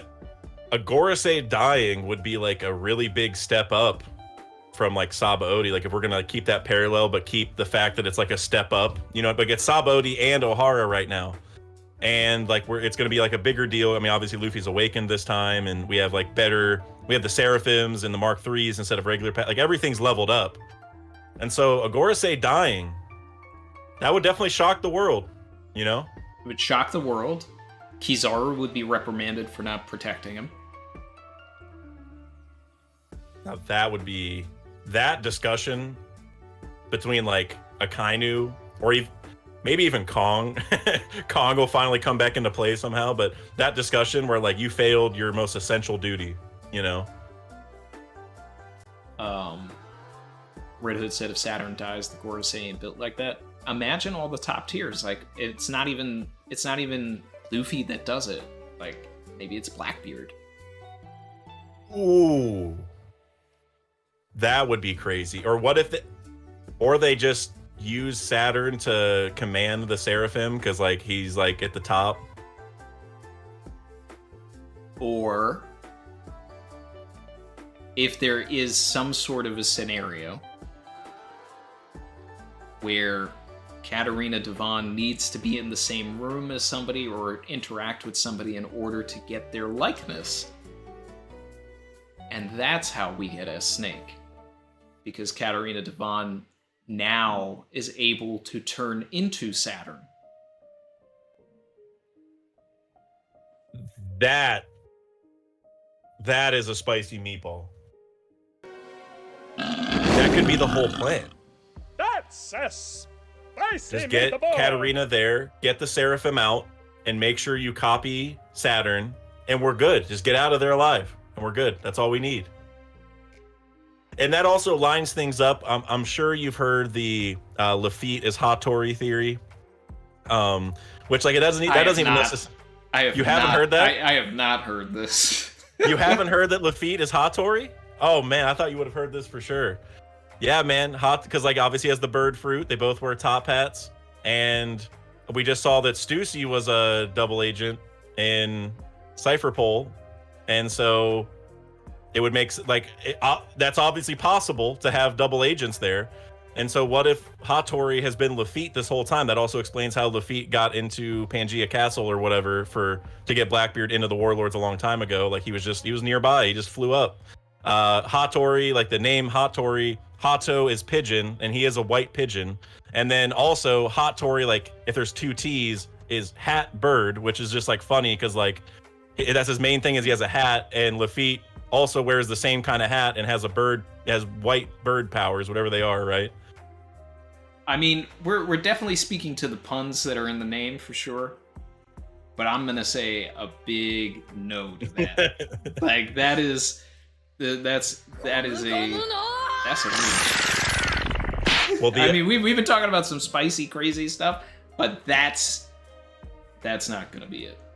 I'm surprised you haven't heard of that. That's been like I've heard that for probably every stream. I've had super chats about that for probably a month now, because like that would be who told Blackbeard that like this is all even happening, because obviously he would have been with Lucci when they first left, right? Like obviously like there's not a lot of evidence other than this kind of circumstantial stuff, but I also like the idea that Hattori and Sengoku's goat are connected to Emu somehow, because Sengoku's goat always eats the important papers, right? Like papers that have important information and stuff. He feeds it to the goat, so it's like they're no longer around. And then also, if you go back to when Blackbeard got all of his prisoners out of level 6, like all of his new crewmates, the entire time that Brand-New is talking to Sengoku about that, the goat's pulling on Brand-New's jacket the entire time. Like, don't tell him. And then right after that, Sengoku's like, oh, we gotta start putting wanted posters out. We gotta let everyone know. And some Brand-New's like, I'm on orders that we can't tell anybody about it.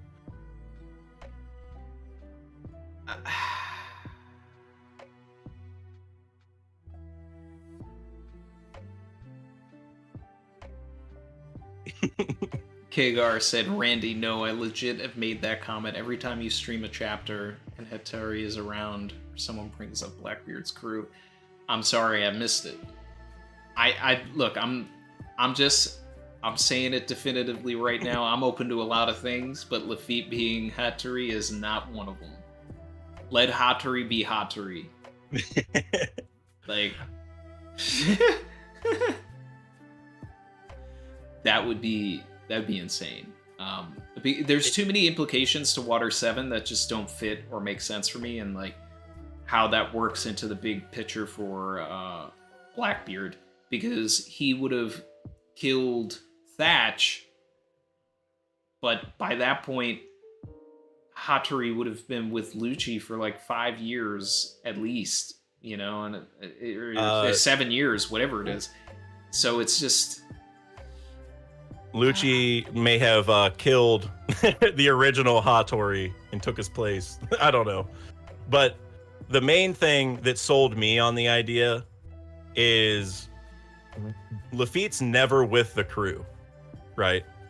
Like, even when we first met Blackbeard on Jaya, they're like, hey, we're meeting Lafitte here, right? You know, it's like he's never with them for some reason. And then you also think pigeons are messenger birds, right? Like, that's like their whole purpose. And like whenever Kanjuro was revealed to be the traitor, one of the big pieces of evidence that like kind of like foreshadowed that was whenever he landed after the time jump, he sent out birds to Orochi right away to message him. So I'm just saying the door's open. You know, it's one of those theories that I you know, until we figure out otherwise, I can't rule it out. But it's like the pieces are there. You know.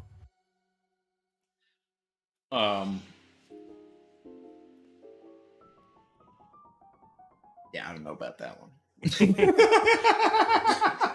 Hey, sleep on it a couple days, or it might only be a couple days until it's revealed, for all we know. But, yeah, I mean, there are a lot of questions. Like, we saw Lafitte with Shiryu though.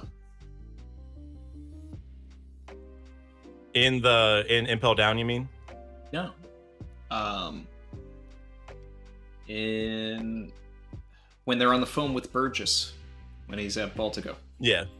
So yeah, I mean, like he's been with the crew. He was with them when they were in Impel Down. And was that also during the time of the CP9 cover story?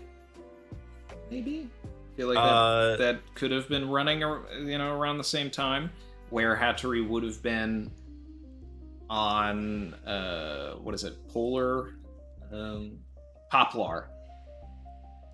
Yeah. So I think we have an instance where we may have an instance where Hattori and Lafitte are in two different places at the same time. Well, there's also the idea that if you look at like Karasu's fruit, he like it's not a bird fruit, but he like has a bunch of birds he controls, kind of.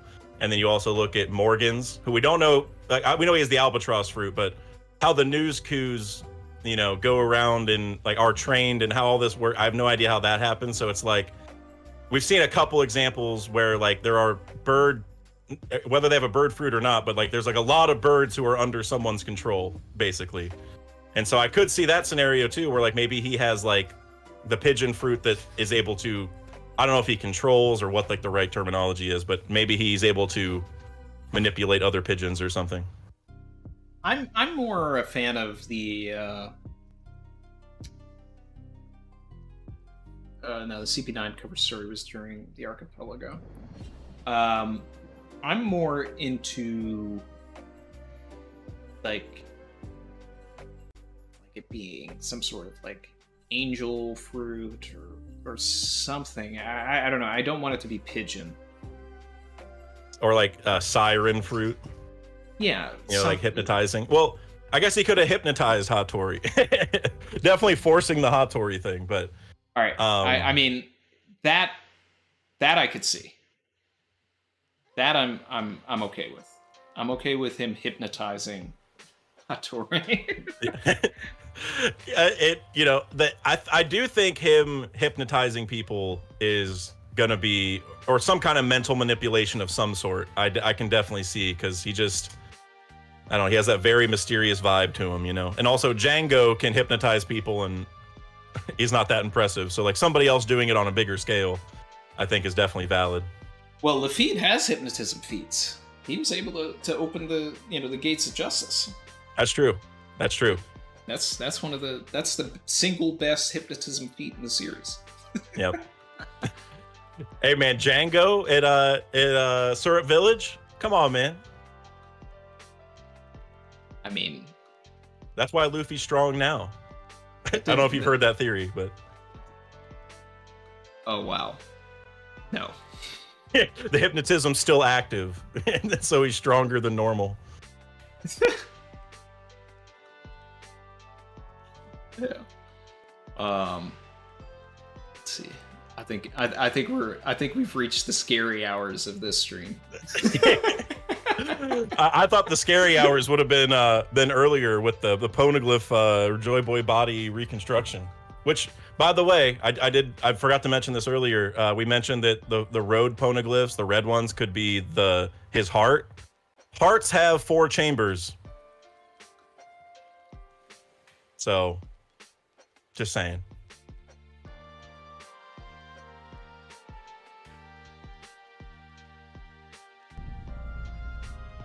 You can't keep getting away with it! That might have to be a video. You can't keep getting away with it!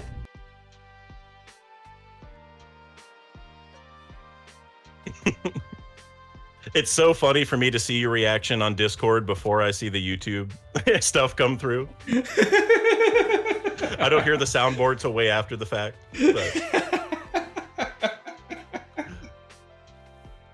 Man. I love it. That's like the craziest, like, I don't know if I've been this mind blown about like a theory idea since I watched you and Parvision talk about shadows being hockey. that idea essentially, which I still love that. It's still super valid idea. I would love that to be the case and have that be, you know, the justification for it. I want Thriller Bark to matter more. Have this here the entire stream. Hell yeah, there we go. When you set up that setup back there, are you gonna do like I know you usually had like you did by arcs, right, or something like that? Yeah, last time I had arc shelves, and then I kind of had just like a generic like ally shelf like up here. This used to be Alabasta. It kind of still is. I have to build it. This is like temporarily Egghead. I don't know. Are there Vegapunk figurines? They're a group in China has like made some, but okay. I haven't purchased any because we have no idea what the colors are, and they're just going off of fan art. That's true. So, and I don't need something that's not colored accurately. Yeah, that's like the Gear 5th situation. Yeah, and there are people out there that like still own like gold hair Luffy figures. Yeah, I remember back then, like I was watching, like I would like literally tell my friends, because they would like send me pictures of like, you know, like cause I have a lot of friends who got caught up around that time because of that. So like every so often they would like send me like, bro, this was so hyped to read. And I'm like, and like they would just send me pictures. I'm like, guys, we have no idea what he actually looks like yet. Like, don't buy anything yet. Like, don't go buy a shirt yet. Like, you know, we gotta wait. And then, which I know you've talked about this a lot, but like the all white look with the red eyes, to me, that's like, you brought up the similarities to Sulong and the Hody Jones situation. To me, that is like, there's no way that doesn't matter. You know, like that's a huge thing. I almost think that basically, I think Gear 5th is probably like Gear 2, but on steroids, basically. Because like, if you think about it, people look like Luffy does by either taking drugs or doing whatever minks do by looking at the moon. Like, it's not always devil fruit related. You know what I mean? Like, they can do it without it. And we've seen that Luffy like pumps his blood so fast or whatever, and now his heart beats at a different sound or whatever, right? Whenever he's in Gear 5th.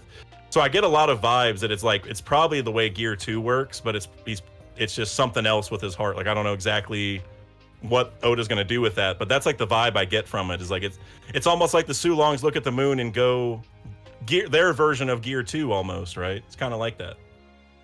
Yeah, basically.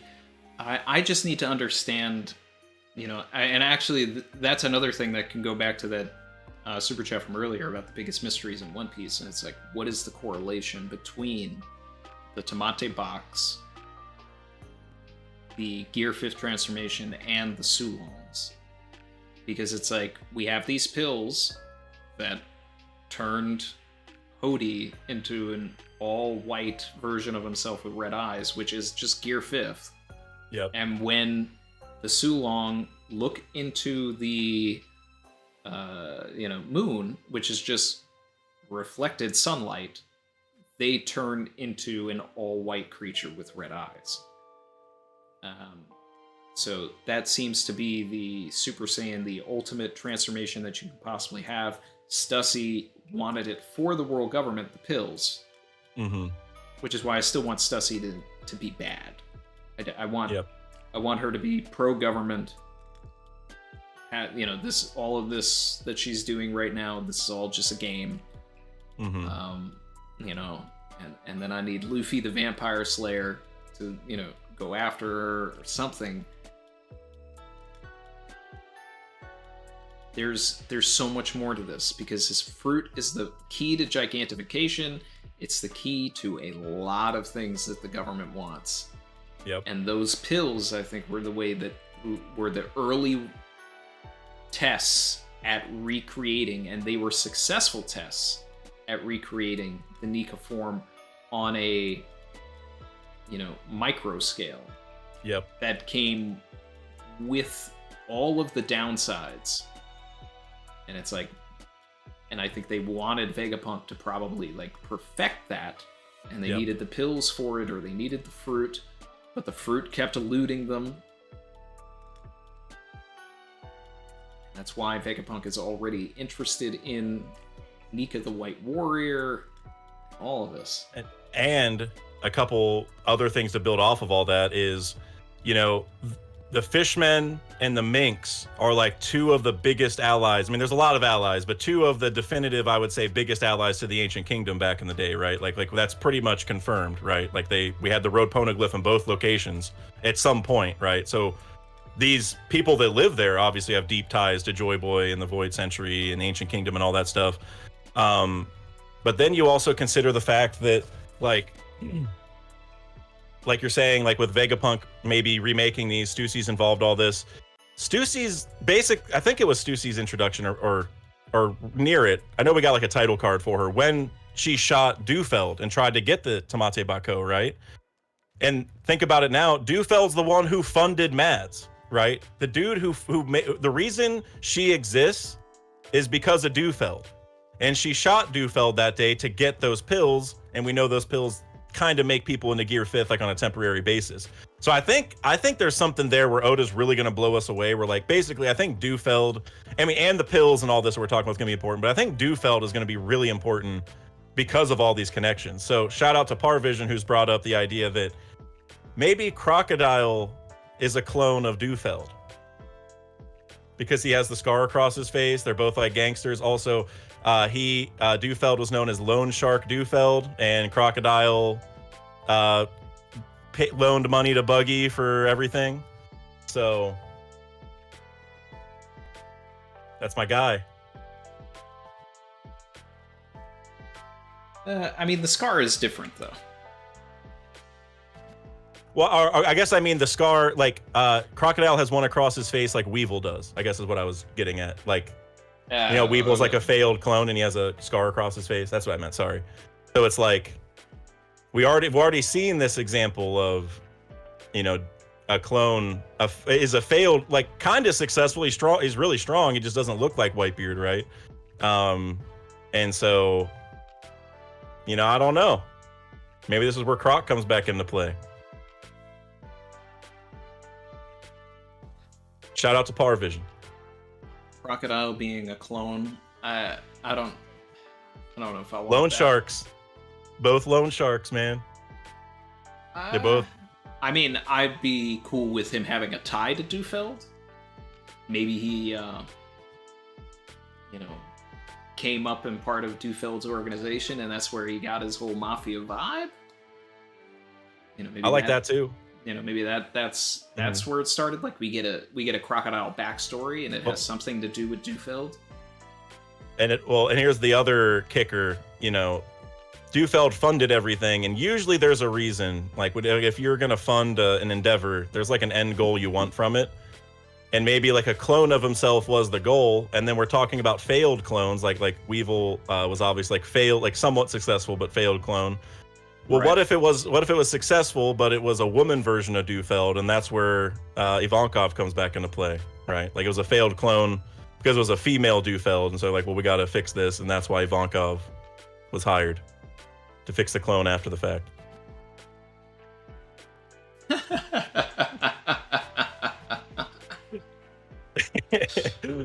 It gets deep, man.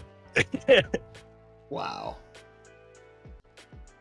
The clone piece, you know, I'm not a huge fan of it, but Par really piqued my interest with this idea. It's too many clones for me, man. It's too many. it's too many clones for me. We got the Seraphims, we got the Mark IIIs, you know, we got the Pacifistas, we have Stussy. Like, I don't. My mindset is one more. Like, of the ones we know, there's going to be one secret one. That's the way I see it. Is like, Oda's not going to have clone wars like beyond the Pacifistas that we already know of. You know what I mean? So. I want there to be one. I'll give one more. But I actually like the idea of it being that the relationship between Vegapunk and Kuma started because he wanted a clone of his dead daughter. Ooh, that's deep, Randy. And that he had her memories. He had been carrying around her memories and wanted to know if it could happen. So Bonney doesn't remember dying, and that now she's breaking down because she knows the truth about herself. Damn. I have and that's why he was a tyrant. Damn. I love that. That ties. I mean, that would just make. I mean, it's already gonna be deep, right? Like, I think the little bit of the Kuma flashback we saw was like, this shit's gonna hit whenever we get it. But like that, man, I've been telling people since I saw Bonney crying, like pretty much since that, probably like 10 minutes after that I think Bonney is gonna be how we escape from Egghead, because who got us out of Sabo? Her dad, right? And what did she just learn? All the stuff why her dad's been doing what he's been doing over the last so many years, right? So with the way inherited will is, I've been saying since then that if she's going to carry on Kuma's will, it's going to involve saving them again, probably, right? Like, let's save the Straw Hats so that they can go on and finish whatever this mission was that Kuma had set out. And if if it's what you just brought up and she just found out, like, that's why, like, that's the reason her dad's been doing all this, that moves everything up to 100, because it's like, my dad gave his life to make sure I'm alive, essentially, right? Like, that's basically the setup. Yeah. And it's like, I have to fulfill that will and save these people. Like, I shouldn't be mad at Vegapunk. I should be saving him because he saved me, basically, right? Like, she just, all these revelations on, like, I need to step in and help. And her awakenings about timelines, and I don't know exactly how, or not, I shouldn't say her awakenings about timelines. Her fruit is kind of more about timeline than age, because she, like, made herself buff, like, distorted future, right? And whatever. So I wonder what the awakening could be and how that would lead to escaping. I like that. You know, I mean, to keep doubling down on this, and, you know, like, why Kuma wouldn't have told Bonney, or why he would have avoided Bonney from all of this, is because she's just a visual representation of the time he failed. So he just let her kind of do her own thing. Man. And to see that juxtaposed with Kuma climbing the red line right now, right? Like, probably gonna die for good. I shouldn't say probably, but seems like that is definitely in the cards, where he's gonna, like, get exploded. Maybe like an admiral comes and deals the final blow, whatever. And it's like, maybe at the same moment where she awakens or does whatever she's got to do to help out the crew here, at that same moment, she, like, we see Kuma dying at the same time. Like, his will was successfully carried on. What I need, though, is for this to tie into Zoro. Because Bonney, in her introduction, saved Zoro from attacking Charlos. So if we can get a situation where Zoro saves Bonney and gets into the paw room and sees the paw, we may get an explanation for what happened when nothing happened. Oh, that's crazy. And imagine Bonney wants to go attack Saturn, and Zoro stops her from attacking Saturn, and is like, is it just building on that parallel? Like, Luffy has to do it, right? Like, or not even that, just it's not your job, or whatever. Maybe like the same line she gave him, like, "Are you dumb?" or something like that. I don't know, whatever it was. But then bringing up the paw room like that, I don't know how I've never thought about that, but like there, like you said, Zoro needs to see that paw. He's one of the only people that's going to understand what that even is. And that's how we could get Zoro versus Kizaru as well, because Saturn pulls up with Kizaru into the S-Hawk just disappeared to go. Remember that? Like last chapter, S-Hawk disappeared and Zoro's like, I gotta go find him or whatever. Oh, dude, that's where it's all going. Zoro's gonna S-Hawk is gonna go in there. Yep. Zoro's gonna go in there, find him. I already talked about that in my last stream. That's locked in, everyone. That's spoilers for 1080. That's right there. That's what I said. Yeah, I was like, he went into the paw room. Oh my god, dude. That's because he's going after somebody weak. Bonney is currently in a state of weakness right now. So Zoro's going to protect Bonney. That's crazy. That's happening. That's like like locked in. And then I need, and I kept building on it, and it just started getting crazier and crazier to a point where I don't know if this is what's going to happen, but I would love it because, let's get some real Zoro hype here. Right. Kizaru pulls up, Saturn pulls up, Kaku and S-Hawk, Zoro's fighting S-Hawk with Kaku. But once the tables shift and Saturn and Kizaru pull up, Kaku turns on Zoro because it's like, wait, hold on, you're not the winning team. And then it's Zoro against everybody in that particular moment. Right. Oh my god, dude. I can't believe I never thought of that. My brain is just I have so many ideas, dude. I guess I'm gonna ask this just to help me kind of organize my thoughts. How soon do you think Saturn's actually gonna show up? Because the dude's been taking his time. You know what I mean? It seems like Blackbeard's closer. It does seem like Blackbeard's closer. So it's also how long can Oda, keep stretching all of this shit out? But it's all I know is that if Oda wants to be effective in connecting his characters, Zoro's Egghead story arc has to be tied to Bonney in particular. Yeah. Out of any of the Straw Hats, because he's the one that had the most interaction with her father. For sure. And MLG and No Scoper brought up, Zoro. If Zoro's looking for someone, he's not going to do a very good job of finding him, right? like if he's out there looking for S-Hawk.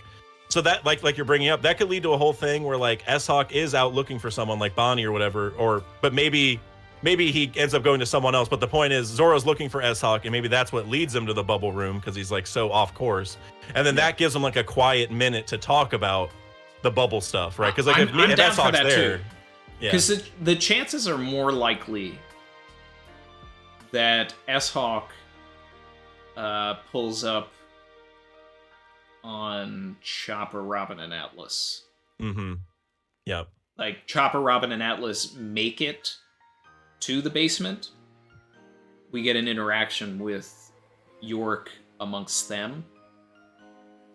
And then S-Hawk pulls up, and then it's Chopper and Robin are trying to defend themselves against S-Hawk, while maybe Atlas and York scrap. So we get these, two gigantic robot women fighting. That would be interesting. I like that a lot.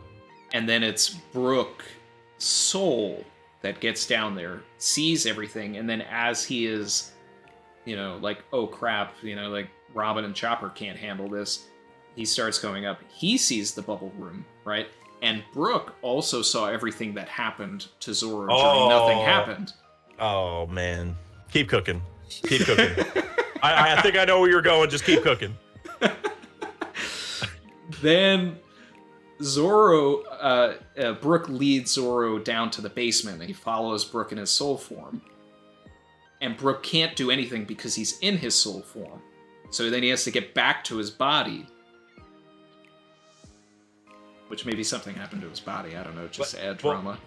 Well, what I thought you were gonna say was like Brooke peers into the bubble room and overhears that conversation too. So like he knows all the bubble secrets without ever revealing it. And then once they're done, he's like, Zoro-san, I need your help. You know, and then that builds right back to S-Hawk and Zoro fighting again, right? That's such a natural.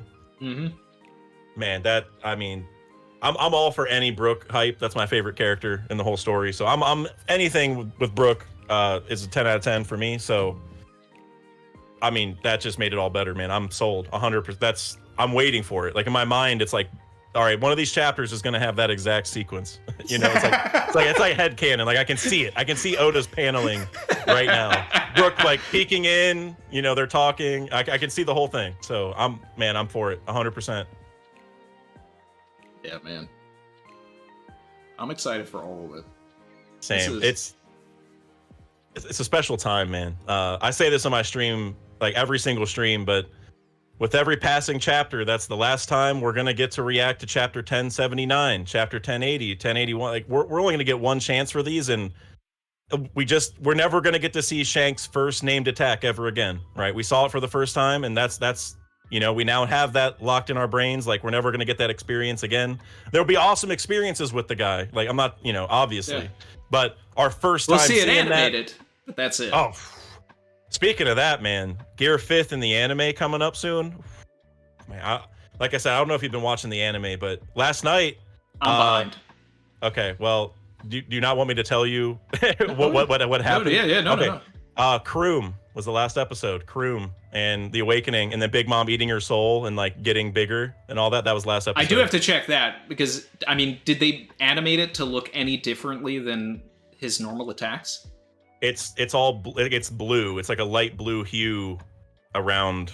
Like you're talking about Law, you mean? Or like his awakening. Did they like animate it to differentiate from his like normal attacks? Yeah, you can tell. It's like normally the room's like an ocean blue color. I don't really know what to call it, but it's like a bright blue, like a very vibrant blue. And he coats it on his sword just like in the thing. It's all bright blue, and then he stabs it through. And then Kids was pretty cool, but it was kind of funny. Like it's like funny looking at that episode juxtaposed with the last chapter because Big Mom was like making fun of Kid throughout the like that's such a weak attack. Like what are you doing? Like multiple times, like stuff like that. And I'm like, man, like Kid just can't catch a break, you know. But yeah, it was really good. I'll say the animation was really good. They made Big Mom seem so menacing. So big props to them for that. Like the end of the episode was like daunting. Like it was very dark. She's taking all the souls and all that. So good episode. So if that's the case, then that also have the Kinemon scene in it. That was last episode, I think. Yeah, but the farting return of Kinemon has happened.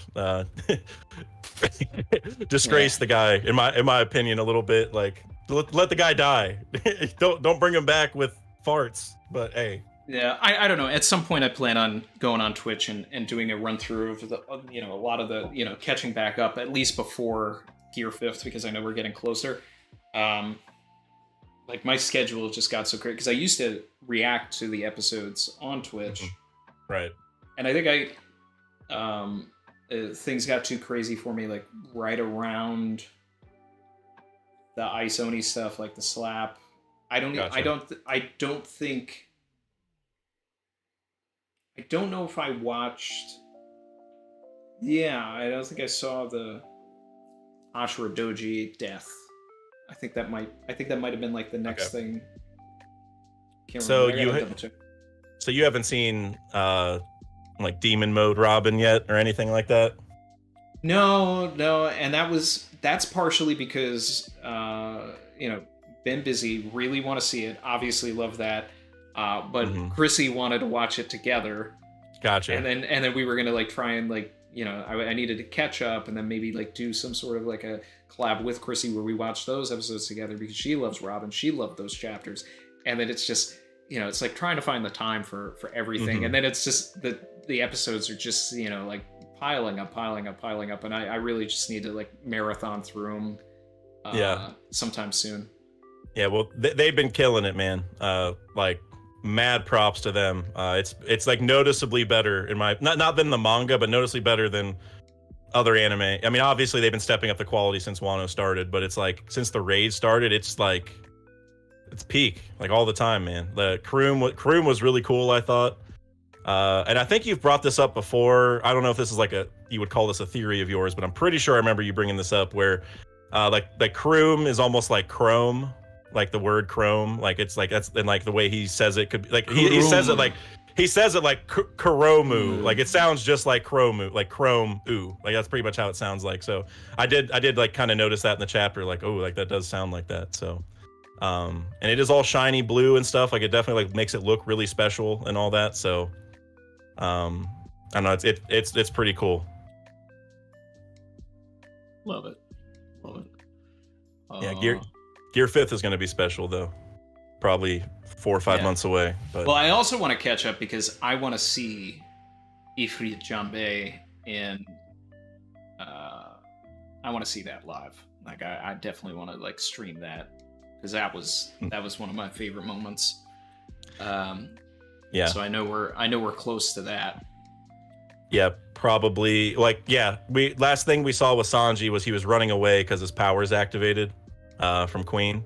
So probably just a few episodes away. We're probably going to get right into that because it goes Sanji wins, then Zoro wins, then Law and Kid win, then it goes to Luffy, right? That's like the order.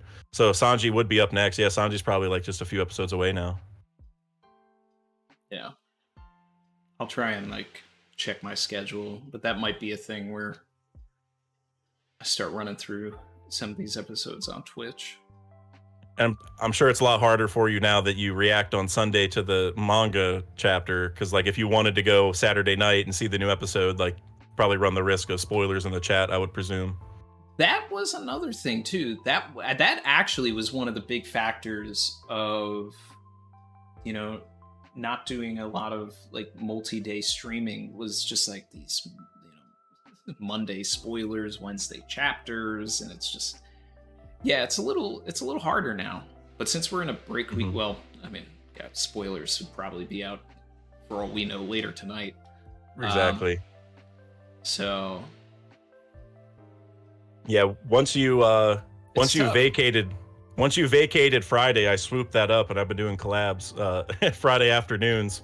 And in my head I'm like, I want to invite Randy on, but like I have to wait till like the perfect, like I have to do it like on a break week or something, you know what I mean? Because it's like if you know what I mean? Because like I can't do it. The spoilers are out. Like right after you read the chapter, the spoilers are almost out for the next chapter, and then I wouldn't want to do anything live. You know what I mean? So, but I did swoop up that Friday afternoon slot. That's another tough thing about being official too. Is like I can't go and, you know, see anybody's content live anymore unless it's a break week. So that's tough. Yeah, but at the same time, you know, it's also like a benefit to where you're going to be streaming at the same time every single week, and there's no worries that the chapter will be out or not.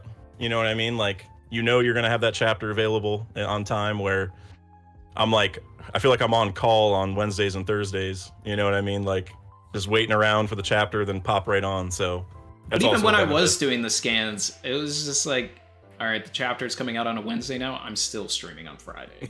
You know, it's like, it was that mentality also that made the switch to Sunday that much easier, because it's like everybody's already talked about everything by the time I talk about it. So what's the difference?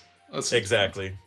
Yeah, Friday afternoon was a prime time, man. Every Friday, like during my lunch break, it was like clockwork. Like, pop your stream on. It was just like, I literally, like, I wouldn't say my boss knew who you were, but he knew I had like something I watched every Friday during break, or like during the, I worked from home, so I could do it like pretty much whenever I wanted. So it was like always during this time I was unavailable. I appreciate that, brother, man. Oh. Yeah. I mean, the transition to Sundays hasn't been bad. Like, you know, everybody, you know,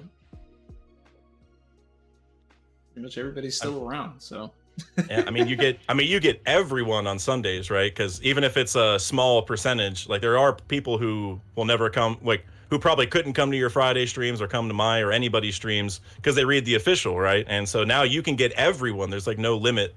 And also, you're right after Rogers Base goes. That's another person I used to religiously watch on Sunday mornings too. And so, it's just like a transition. It's like Sunday morning cartoons almost, but it's like people reacting to the cartoons. You know what I mean? So, yeah, and I changed my time to, instead of being on the 15, moved it to the 30, so that Roger has more of a buffer because I felt bad starting only an hour 15 minutes in. I was just like, all right, okay, then. Give my man another 15 minutes. But it's also like awesome. I've got to read the chapter too. I've been waiting just as long as he has.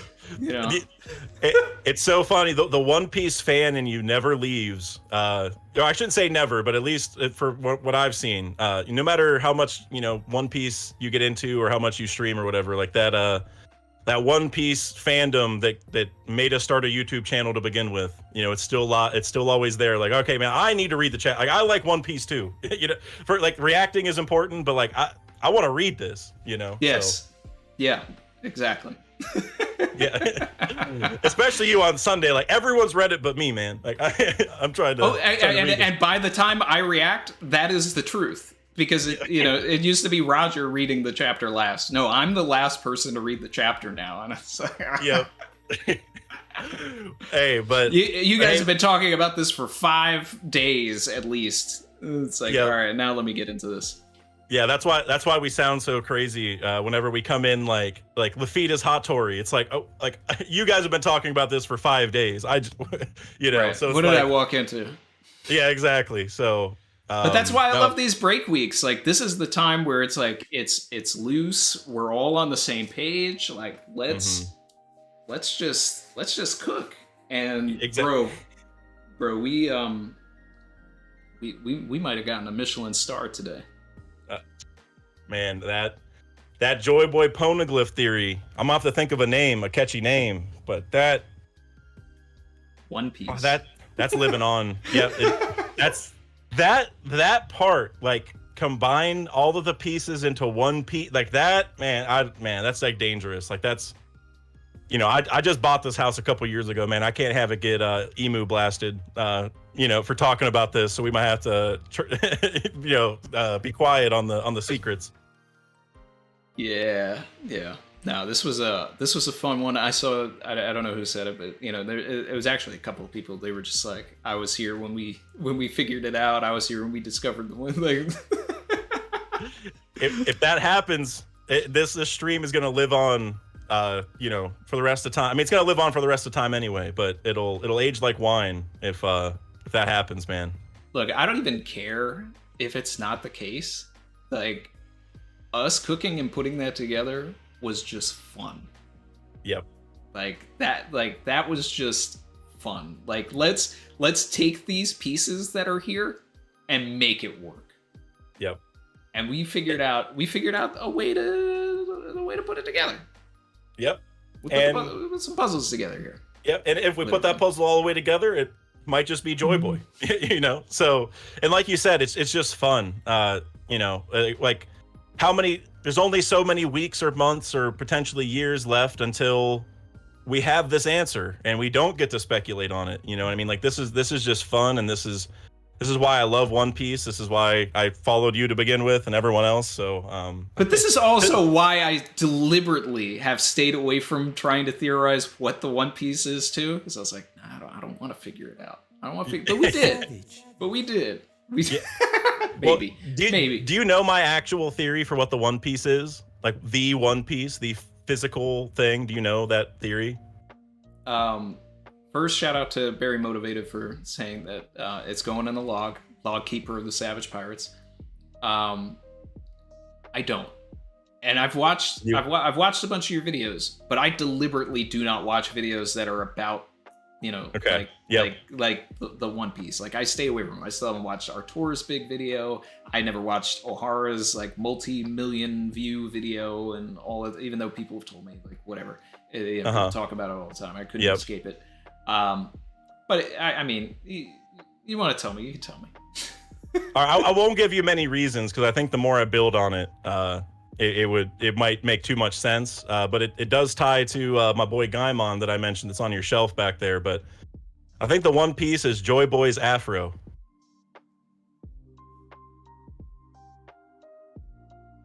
I'll just leave it there. It's the one thing that survived with Brook. And we're talking, and I kind of said it when we were talking about the Poneglyph and like maybe Onigashima's Joy Boy skull and all that. But we're talking about all these things broken up into pieces. Well, where's the most important piece? The one that goes on top. But if that's the case with the Onigashima skull being Joy Boy's skull, then his afro would be the island.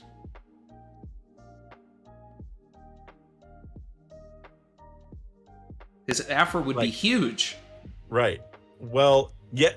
I guess I'm thinking he could shrink it because he's with the powers. Like, it could be huge. It might be the center of the earth or in the center of the earth. You know what I mean? Well, I mean, like, I've seen the thumbnail. Like, you call it Lafro tail, right? Yep. Yeah. So then, we just have Roger, and you just like, it's all been a mistranslation this whole time. It's not Raft tail. It's not Laugh tail. It's Afro tail. I mean, when we met Gaimon, he showed us all of his memories in his own afro. Like it was literally, we saw his past in like it showed us visually. It was in his afro. I don't want to go through all the reasons because I feel like I'm gonna. I think that the larger I think that there is something that we can pull from the Gaimon story that will play a role when we get there. And I mean, and this goes back to what I was talking about earlier with the early theme of One Piece being treasure. When we enter the Grand Line, it shifts and fluctuates, but Gaimon being a microcosm of just understanding that treasure doesn't have to be something completely tangible.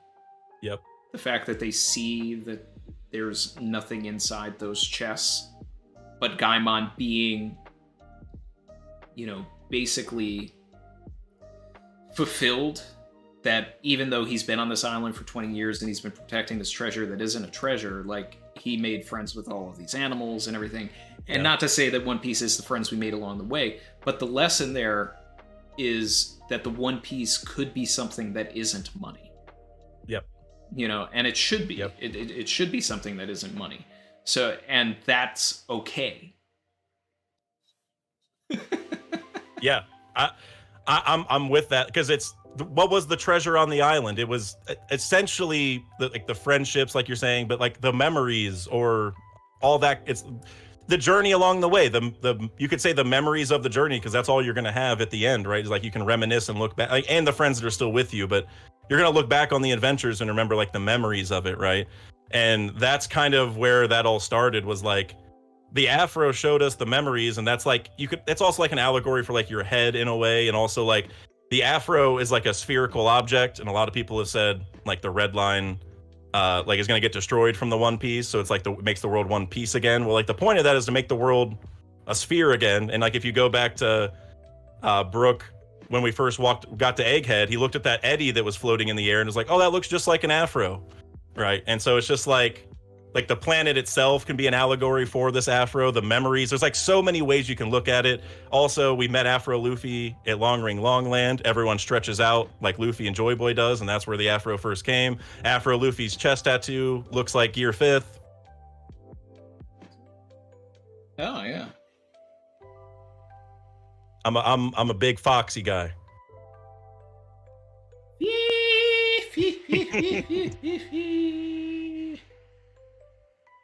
That's my guy right there. Yep. Yeah, Davy backs, all the wacky stuff. I love that stuff. I can't wait to finish getting everything situated and then like really flesh out and get that cross-scale Davy backfight video out.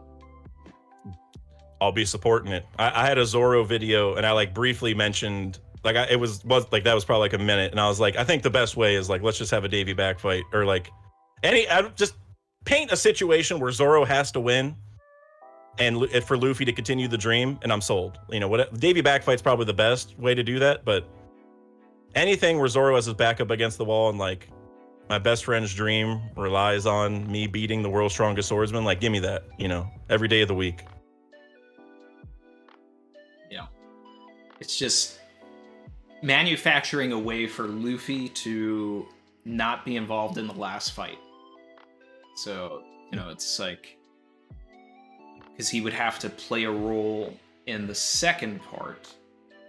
Because the way I see it is that they would lose Zoro in the first round, and that would tie into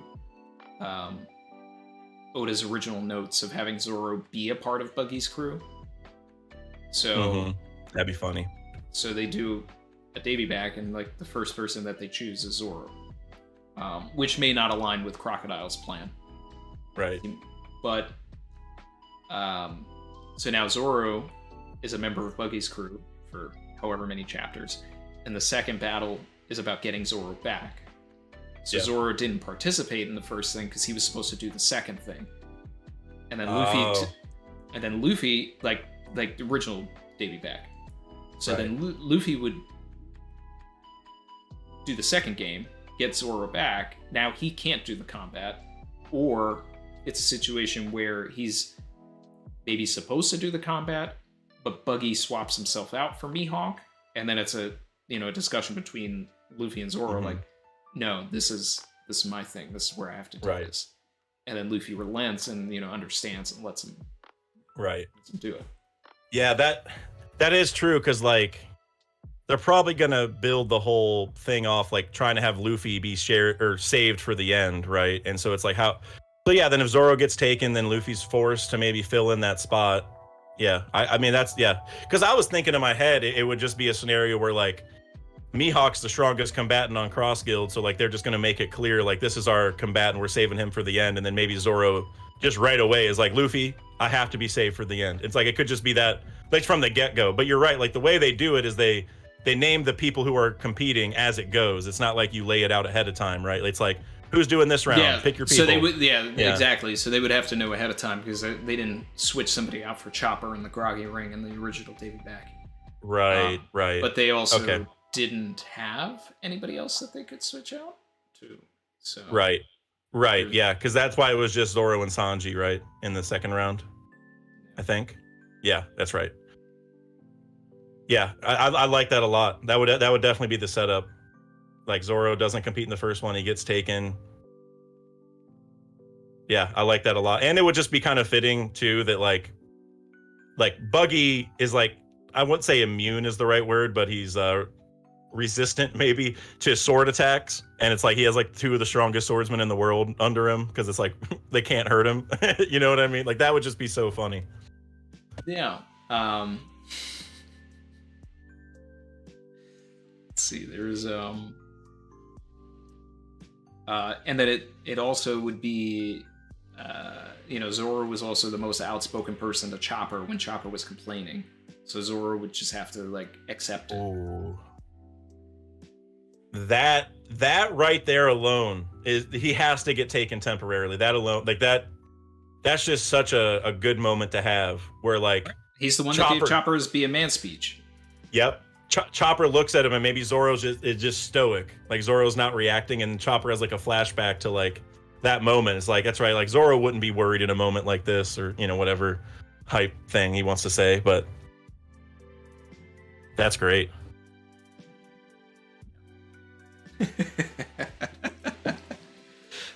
But I think I could keep talking forever, but we have been going for much longer than we usually go. We're already at 3.5 hours, so we're kind of but I mean, we've been cooking, we've been having fun.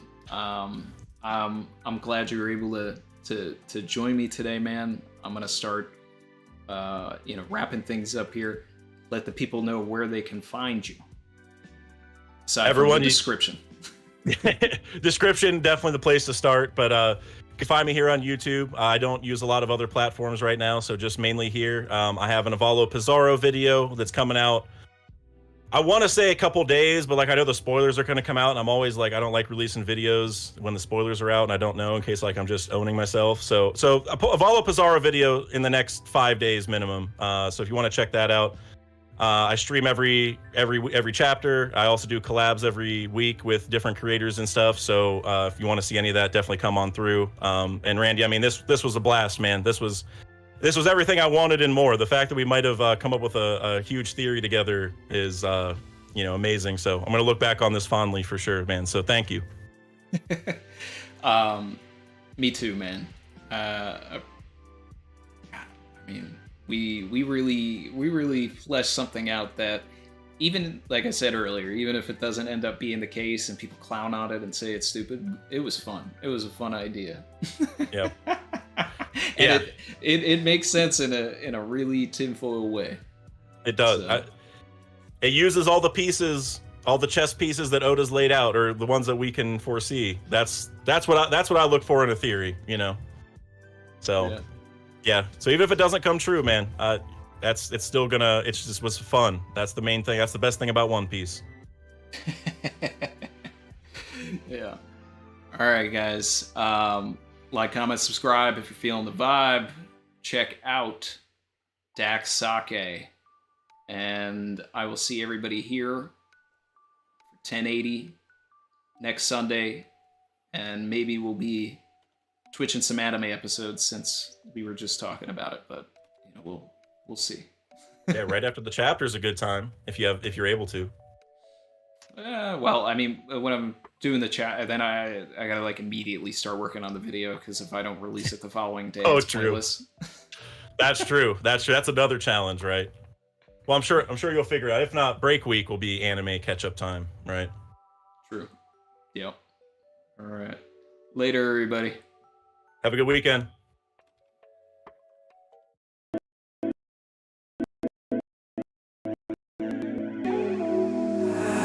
I've been swimming deep, deep. Savage.